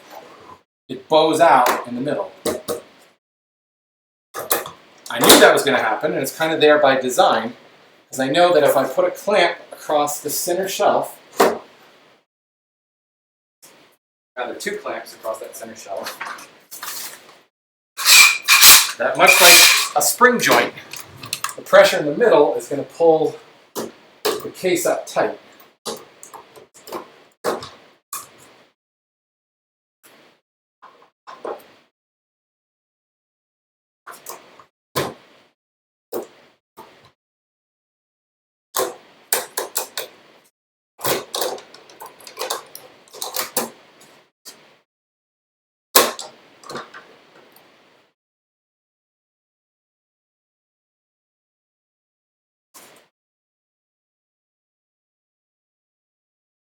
Sure we're flush here, all the shelves. And sure enough, as I apply pressure here,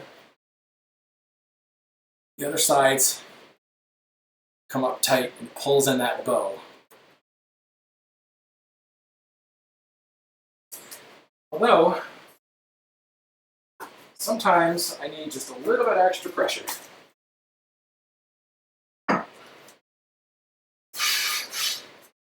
The dado on this bottom shelf is just, I remember it was a little tight. I just need a little bit of extra oomph just to get it seated. Just going to kind of temporarily clamp that. There it went. I think there must have been a little bit of schmutz in the bottom corner. It was just preventing it from dropping in. There's just a little bit of pressure and the whole thing popped into place. So I actually should be able to take the clamp off it now. Yep, good to go.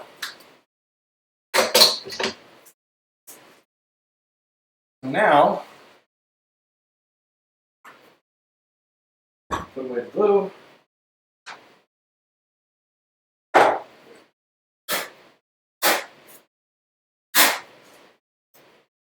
And put away a couple tools and things. Any questions?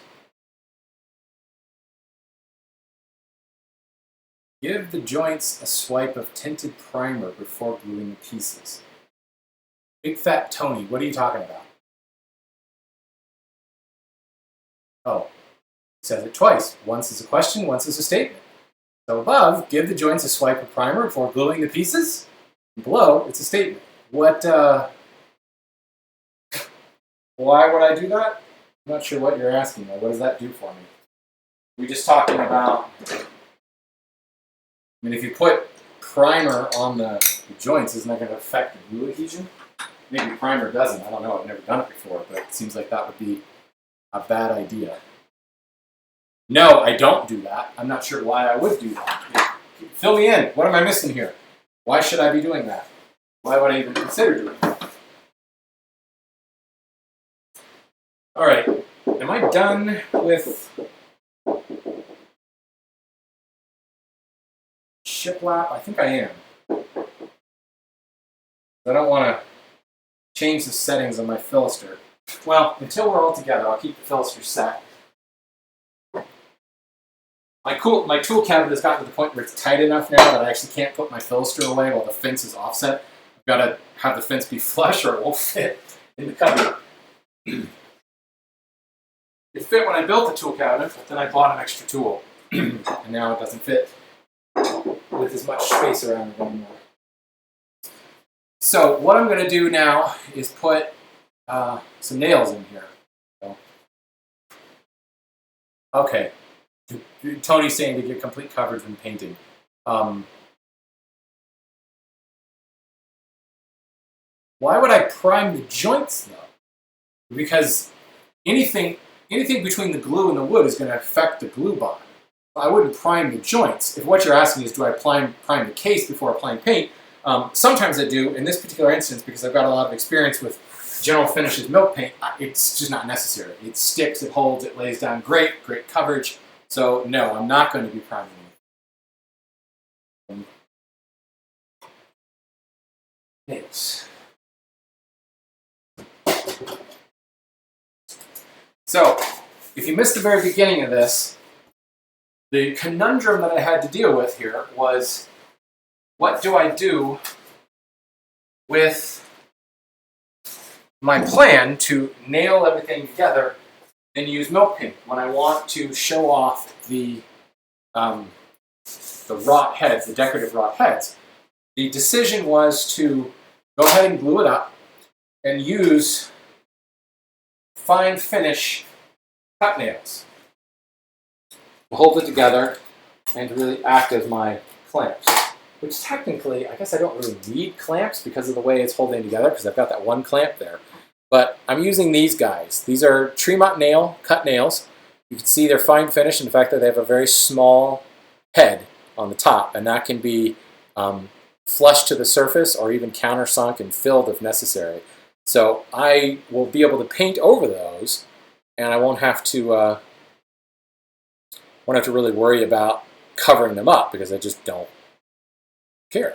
Then, after I painted it, I can go back, once my fancy wrought nails arrive, I can go back and but nail those in. If you're not aware, if you haven't read Christopher Schwarz's Anarchist design book, it's worth a read if just for the paragraph on nails. This is a wrought nail. I have a single wrought nail. I bought this when I was at Colonial Williamsburg last time. It's just, here, let me put it against the white of my shirt here so you can see. It is tapered in all 4 directions and it's got a really cool hammered decorative head on it. I don't know what the ones are going to look like that I get from France, but supposedly they're very nice looking. A cut nail is only tapered in one direction. It's tapered this way, it's not tapered that way. So they hold really well, but they don't hold as strong, supposedly, as wrought nails. I have never used wrought nails before. I've never really been able to get them other than the $1.25 I paid for this in the historic area of Colonial Williamsburg. Tourist prices, essentially. I have these decorative nails. Boy, it's really hard to see that. And they have kind of sort of a decorative head to them. But again, they are cut nails. Consistent thickness here, taper there. So I could actually use those, but since I ordered those wrought nails, I might as well keep them, for this project. So I think what I'll do is just put 2 nails in each shelf.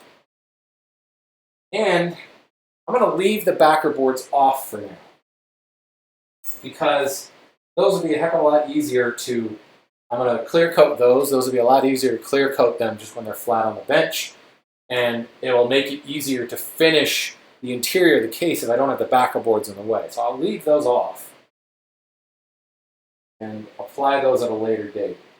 And as I said, I'll just use my, my shop update videos over the next couple of weeks to illustrate this stuff going on, because it'll probably look better in a recorded format instead of a live stream format, so that you guys can see the whole thing being done. Really care to see the whole thing being done. I stupidly took 2 different sizes of cut nails and put them in the same bin. I've been slowly but surely trying to sort through them and separate them, but I'm doing a bad job of that. So let's see. Shelf. Grabbing the longer nails here. They're 1.5 inch nails.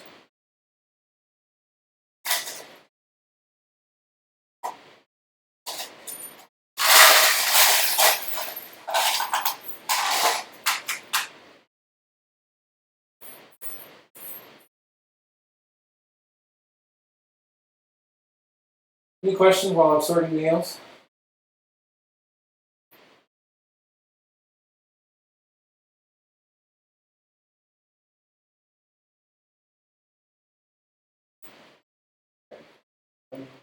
Okay, that's all I need. I should put, I think what I'll do, I'll put a single nail into the kick plate on either side. And that way when I come back with wrought nails, actually, you know what? No, I'm not even going to use wrought nails on the kick plate. I don't think I want that look down there. So I'll go ahead and put 2 nails, just secure that in place for real. And the same thing with top board.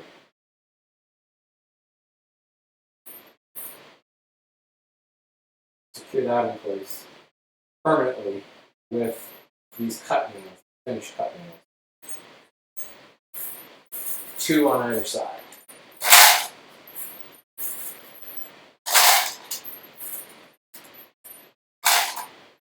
So the theory with these nails, the taper on the cut nails allows them to hold really strong.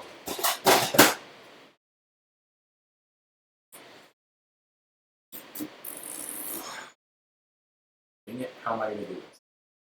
What I would normally do is set the case up on my shop fence, but you guys are sitting on my shop fence right now. That's a problem.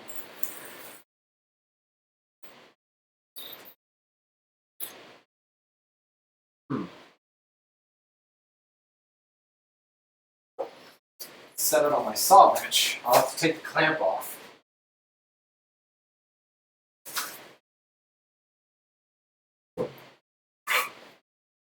That shouldn't be the world. Just nail that shelf in first.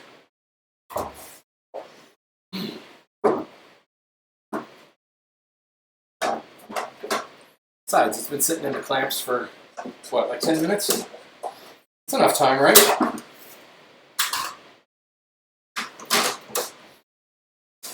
And it's not super cold in here because I've had the heat running, so.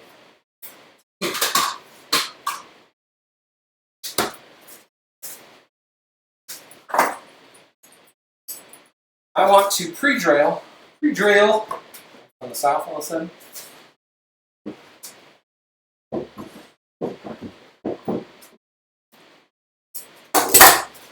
Trying to get this into as stable a position as possible. I'm going to have to pre-drill for all of these nails. And what I do is choose a drill bit that matches the smallest part of the taper. Because I'm dealing with pretty soft pine here, I'm actually going to go a little bit smaller than that.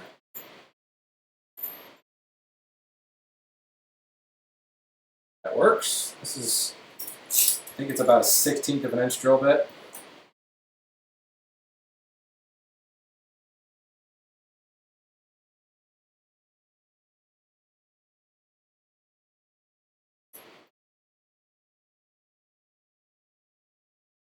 The nice things about painting the exterior of this case is I can put a few lines on it, tell me where to put my nails, and I don't have to worry about cleaning up those lines later because it's just going to go over top of them. If you were worried about that, you could use blue tape, run blue tape across it, and mark your lines, drill through the blue tape.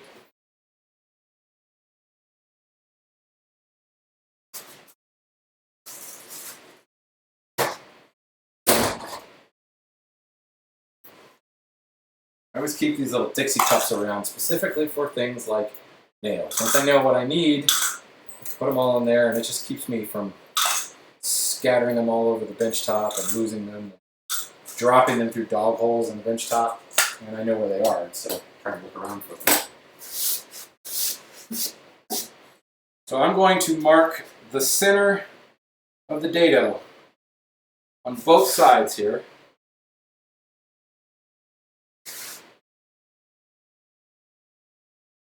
Center of the kick plate.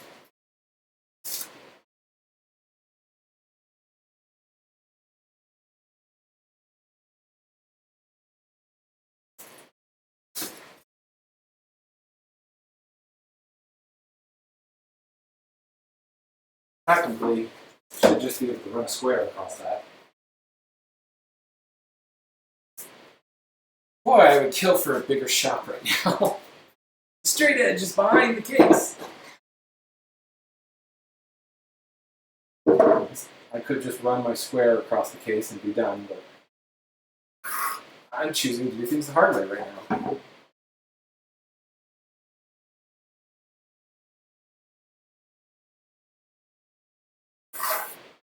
Again, this is just giving me kind of an idiot-proof method of locating where I want to put these holes.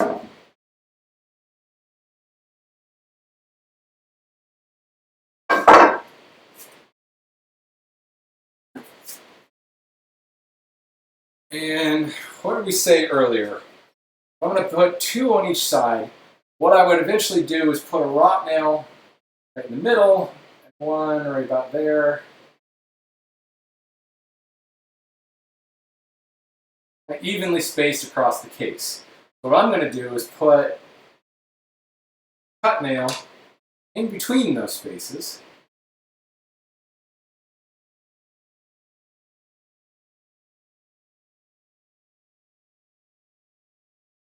All the way up the case.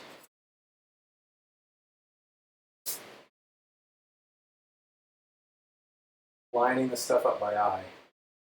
When I go to do the decorative nails, the ones that really look nice, I will probably use a pair of dividers to lay out even spacing. I don't know. That's probably out of context with the Everman furniture style that we're dealing with, but I want to do it. Dang it.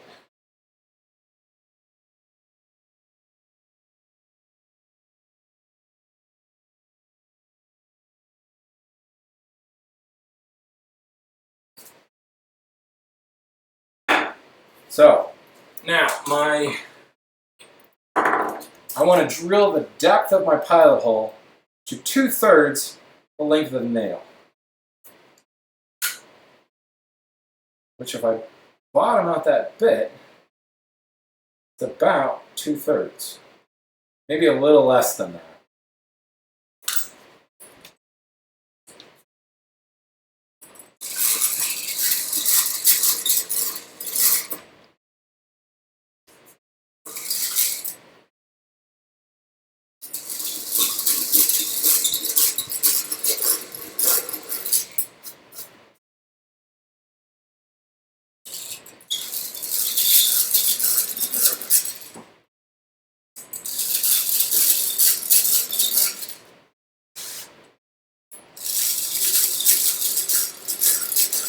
First set of holes I drilled was kind of silly. Standing in the total wrong angle to see that I'm drilling square into the shelf. That makes a lot more sense. And so you can see the long axis of the board you're drilling into.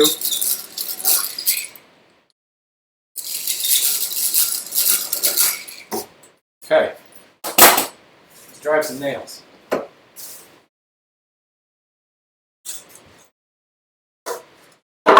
The nail has to be oriented so that the wedging action runs along the grain. If I rotate it the other way and the wedging action runs across the grain, it will split the board. Now, you may ask, what if your the grain is running in different directions? One board you're nailing through, and one underneath it's in a different direction. You want to orient the nail so that it lines with the grain of the top board, the board that I'm nailing into first.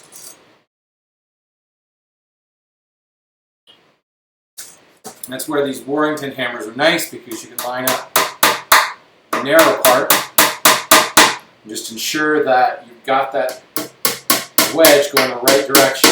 Let's get it started.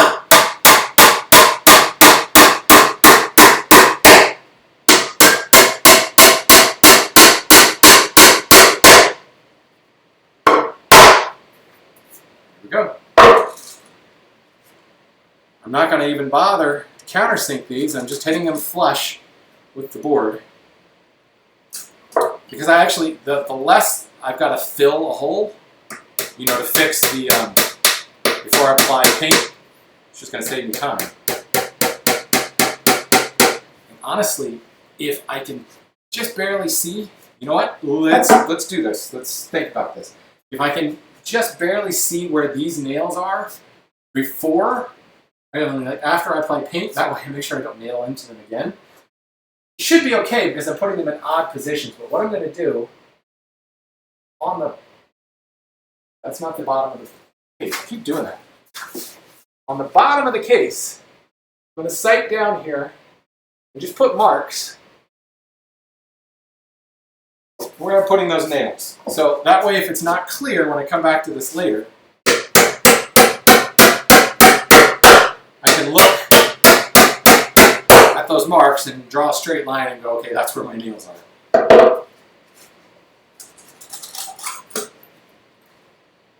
Thinking on the fly here, people. I didn't honestly think this whole project through, obviously, about how I was going to do finish and how I was actually going to make it all work in a live setting, because I'm so used to doing recorded videos.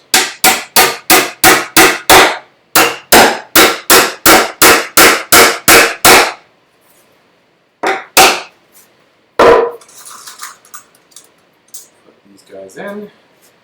Now the kick plate is a little bit, you got to be a little careful here, because we're nailing into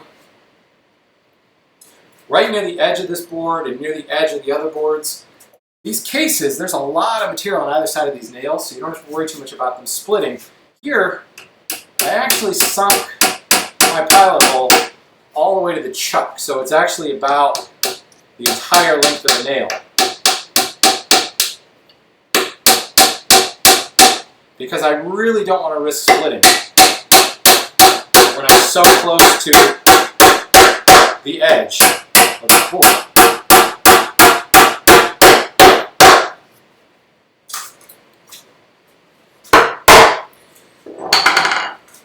I guess I should probably put the top rail in. It probably makes sense to go ahead and nail everything together first.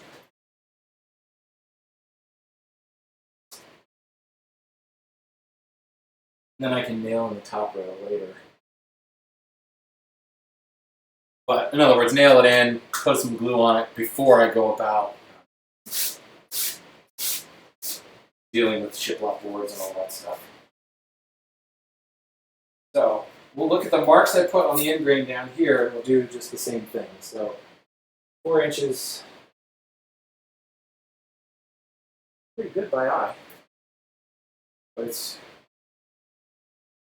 4 inches from this edge, actually 3 3/4 other edge.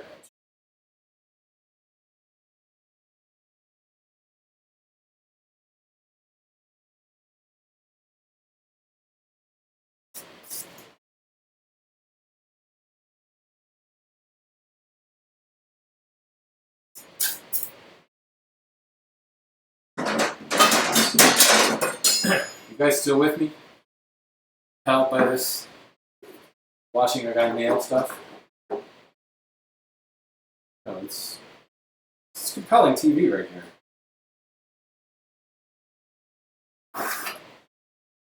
See that? I'm learning. Using a square now instead of the 2-line straight edge thing.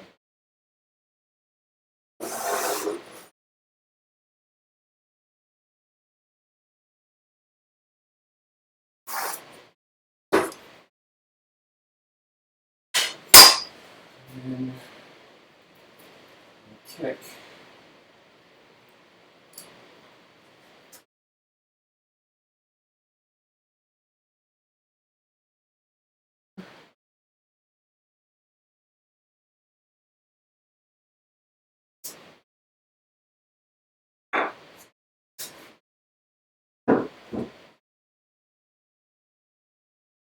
Alright, now using the lines put on the end grain, sight down. Technically I could use some sort of gauge or something, or just use the measurements that I did. I'm probably overanalyzing this as far as my nail placement, but I just don't want to get in the way of future pretty nails.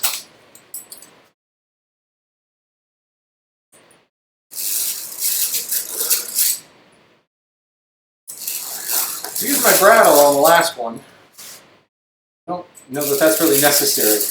I like marking it out with the birdcage awl because it kind of slightly deforms the top, the widest part of the nail, the widest part of that taper. This pine is really soft.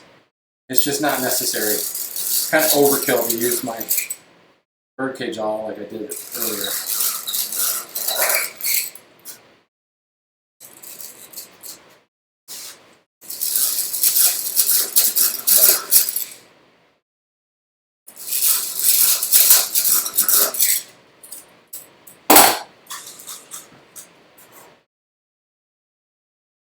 Do I dovetail the nails or angle the nails? No. I have done that in the past, but I mean, I suppose I could. Hey, why not?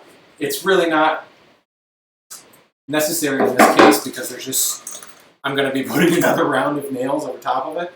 There's going to be a lot of nails in this case when we're done.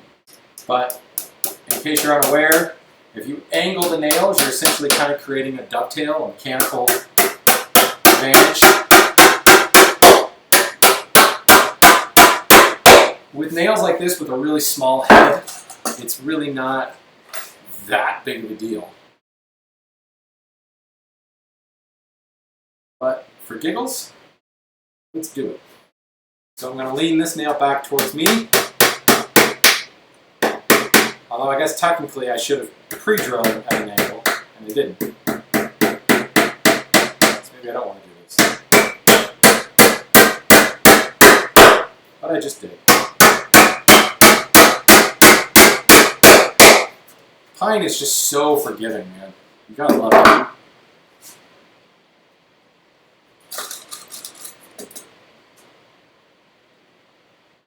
Now, if I haven't said it yet today, I do appreciate you guys coming out. It's kind of nice to be kind of working with a group of people, right? It's such a solitary thing we do most of the time. What I want to know is how many of you in the chat room right now are supposed to be at work right now, or at work and supposed to be actually working.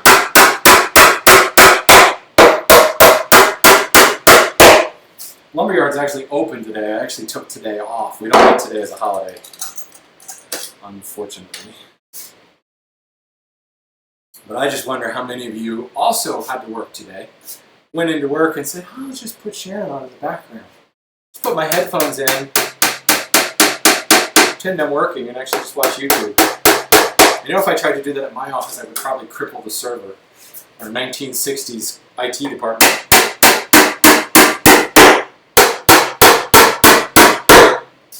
Guess what, people?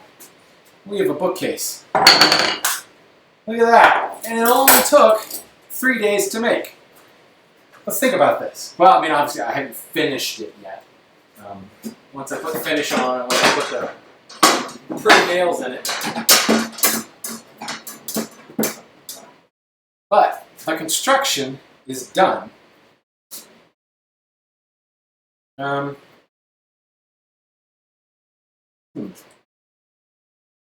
It's not, though, is it? Because I still have this back rail to do. So let's go ahead and do that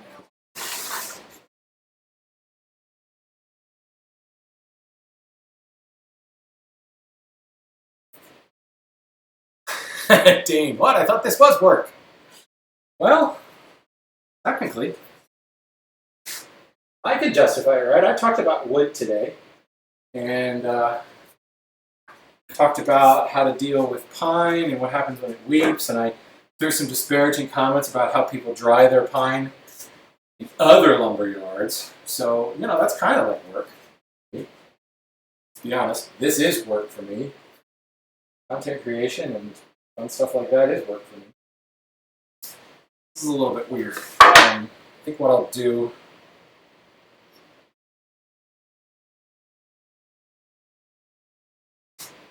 This would be a good example of where I probably want to just lay it down on its face. That's glue, but...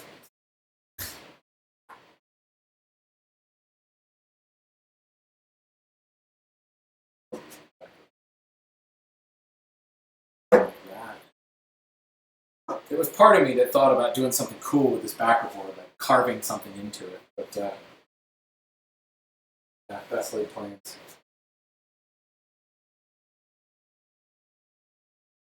I'm going to go ahead and clamp this, I think. I want that smaller clamp. Just because of the way, you know, this is an open joint, it's not closed like a dado. I want to get a little bit of extra pressure on it before I start drilling holes. Make sure that we're seated correctly.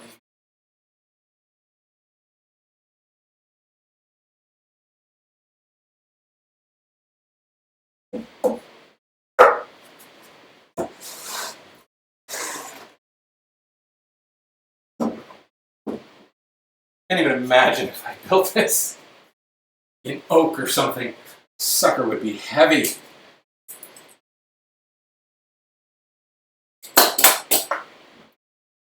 Dumb clamp in the way.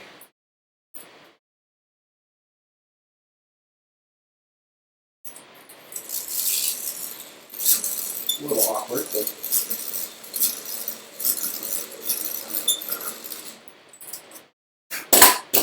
get this first nail in, and then I ought to be able to move the clamp.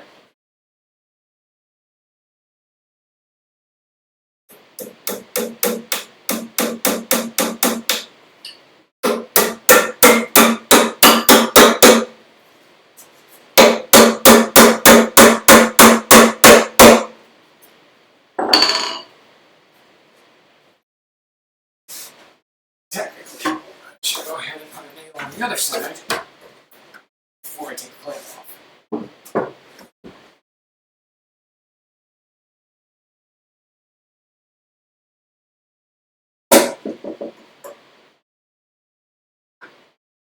I don't know if these are actually even doing anything. Just seemed like a good long grain glue joint opportunity.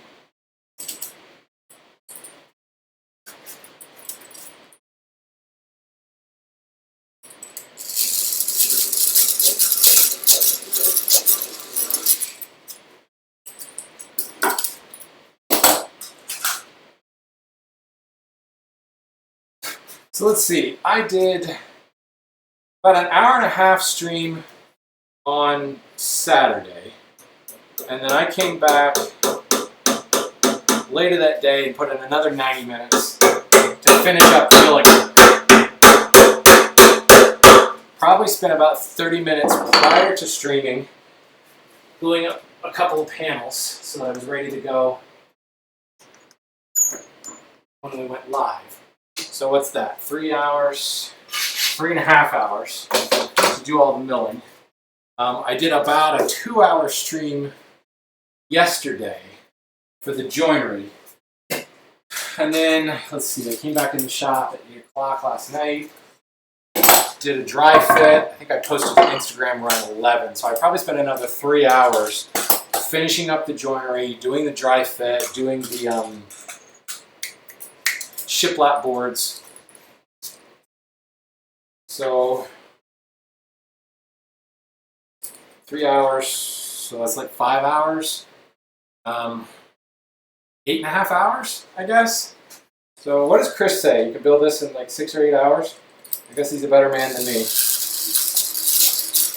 I wonder if he was talking about finish and everything too. Because, I mean, obviously dry time doesn't count, but you know, I imagine it's going to take me at least an hour, you know, to get, maybe not an hour, 30 minutes to apply finish, but then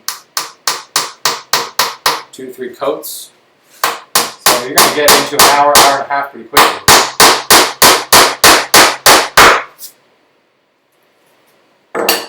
So, what can I say? Chris builds faster than me.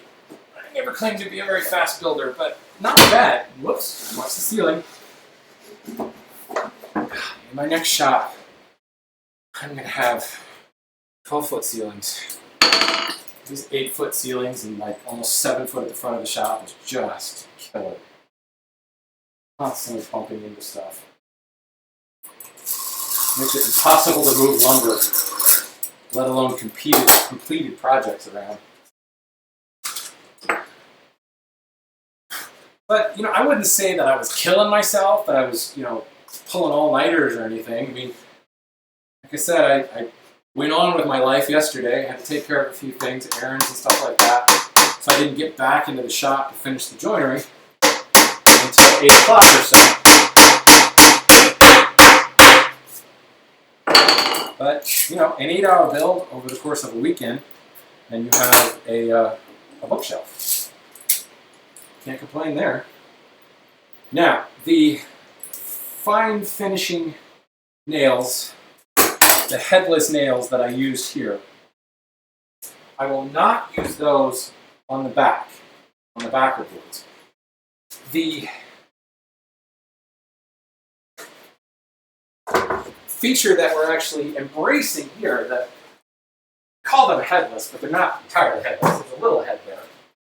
But we're embracing that feature because we can hide that. That's why they're called finish nails. We can hide that relatively easily because of the small head. But that will also reduce the holding power of that nail. So if I was not going back with the decorative nails, the decorative nail heads, then, even then, you know, if I wanted to hide the nails altogether, it is what it is. I've got glue. The glue's really doing all the hard work here. It is the nails that are acting as a clamp in this case. But since I am going back with those big rod head nails, that's going to really add holding power because you've got that big head that's holding it in place. For the back, it's the same type of situation. I could use those fine finish nails, but I'm not using glue there, and I really want to hold them firm to the back of the case, so I need to use a nail that's got a bigger head. So I'm actually going to use these, I call them rose head nails. I don't know about you, but that does not look like a rose to me. It doesn't look like a rose at all. But you can see it's got a big head on it. Actually, not that one. I'm going to use this one. Don't need the big giant one. I'm going to use this little smaller 6-penny nail. But that big head will actually clamp the boards to the back of the case and hold it firmly. I could use my fancy rod head nails, but why would I waste those expensive nails when it's just going to go against the back of the case? The backer boards will be nailed into the back of the top rail and into the back of each shelf.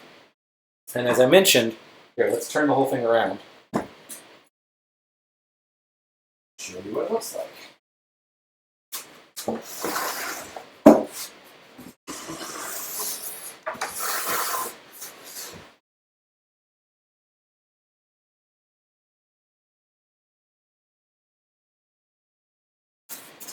This board will go flush with the top rail, which gives me about a 2-inch overhang below the bottom shelf, so that I don't run the risk of nailing right on the edge and splitting out that board.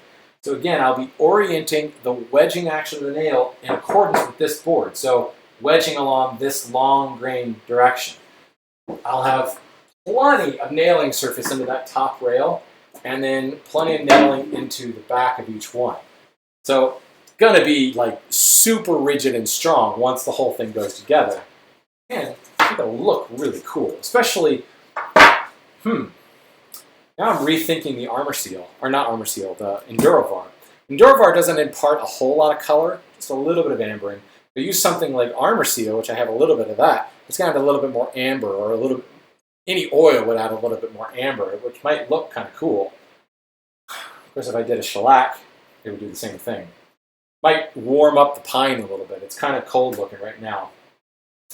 I may play with the back of these test boards and see what happens. But needless to say, I will do the finishing in a recorded session, and I'll post that on my channel, on my website for that. When I get the wrought nails in, I will fire up the live again, and we'll do another session where we talk about the wrought nails. It'll be a quick one because there's really not much to it. We just have to drill a stepped hole. Done there. So, Wanderlust Jake says, what size of pilot hole will be needed for the wrought nails to keep from blowing open the shelves? You know, Jake, until I get the nails, I can't really tell you. But what I will do is I'll drill a pilot hole to 2/3 the depth. That will be the size of the tip of the nail. And then I'll drill another pilot hole that's about the thickness 2/3 up the nail. And I'll drill that to probably 1/3 the depth of the nail. So I can't tell you what the size will be until I actually have the nail itself, but it definitely will be a stepped nail, or a stepped hole. Jim says, what nail will be used for the back to top rail? I'm still going to use rosehead nails, but they're not in this bin. They're much, much shorter than that. Obviously that shorter one, what is this? An inch long? Inch and a quarter? Yeah, an inch and a quarter. So I've got, an inch and a quarter with the backer board and the 3/4 inch rail. It's a little bit rough. I've got some 3/4 inch long rosehead nails over in another case. So the exact same nail as this, they're just a different size. They're 8-penny? No, sorry, other way. 4-penny nails. They're 4-penny nails. These are 6-penny nails, if I remember correctly.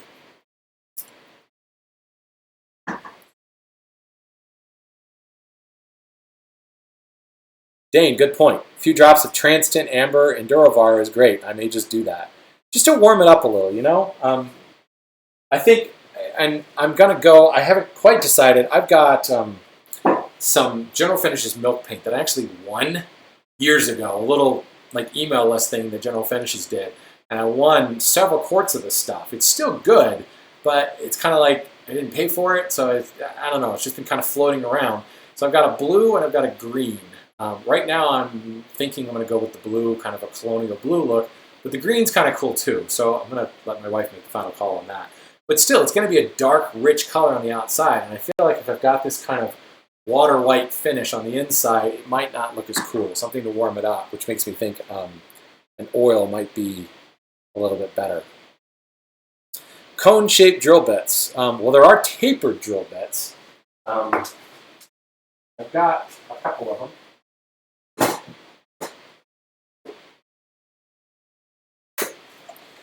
I don't know if that's the same that you're talking about. It's one of these like combo countersink sets where the drill bit itself is tapered.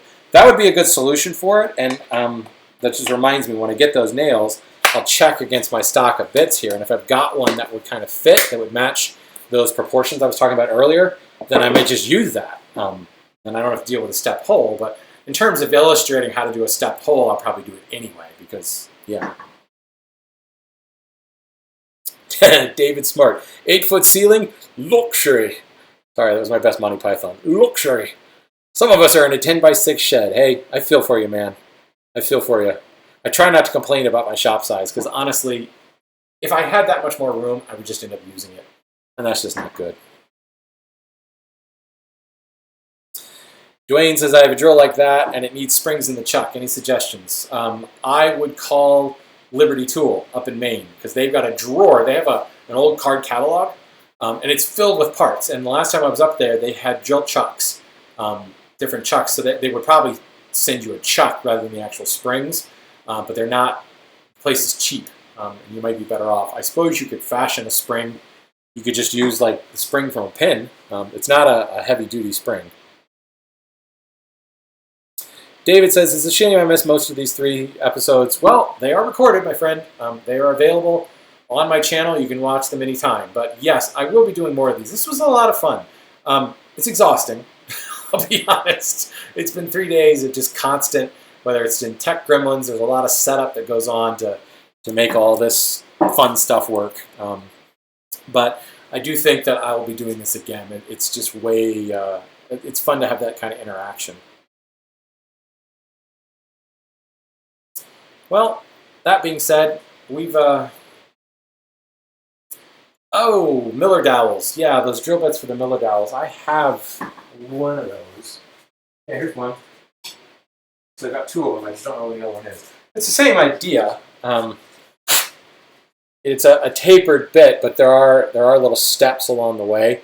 Again, if you can find one that matches the diameters that you're looking for in that particular wrought nail, then yeah, that could be a great solution.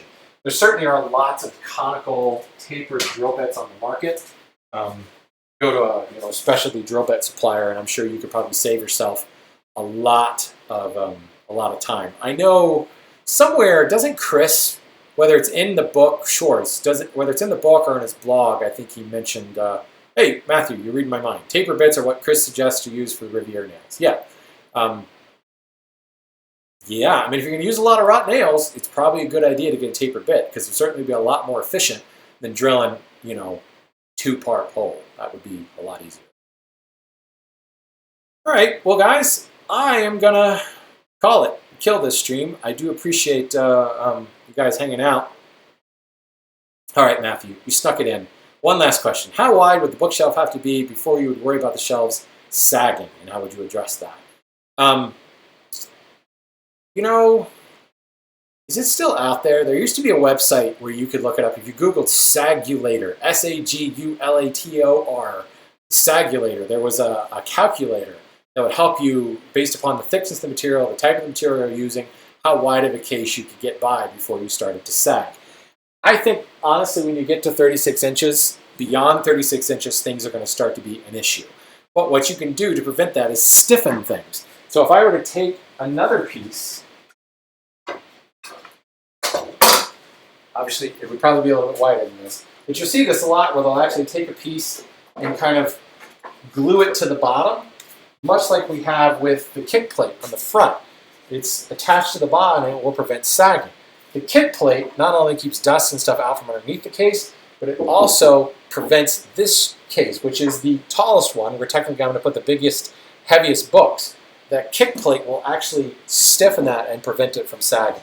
So you can go quite a bit wider, and just by adding that cross piece, and by varying the width of that cross piece, you'll increase the anti-sag nature of it. That will certainly help stiffen up the case. The other thing you would want to do is probably thicken up your backer boards, and I probably would use a tongue and groove joint at that point to get a really strong backboard and then nail in more places in that backboard. So you're thickening up. You could certainly thicken the shelves as well, but if you start to make the shelves too thick, it looks a little weird and awkward.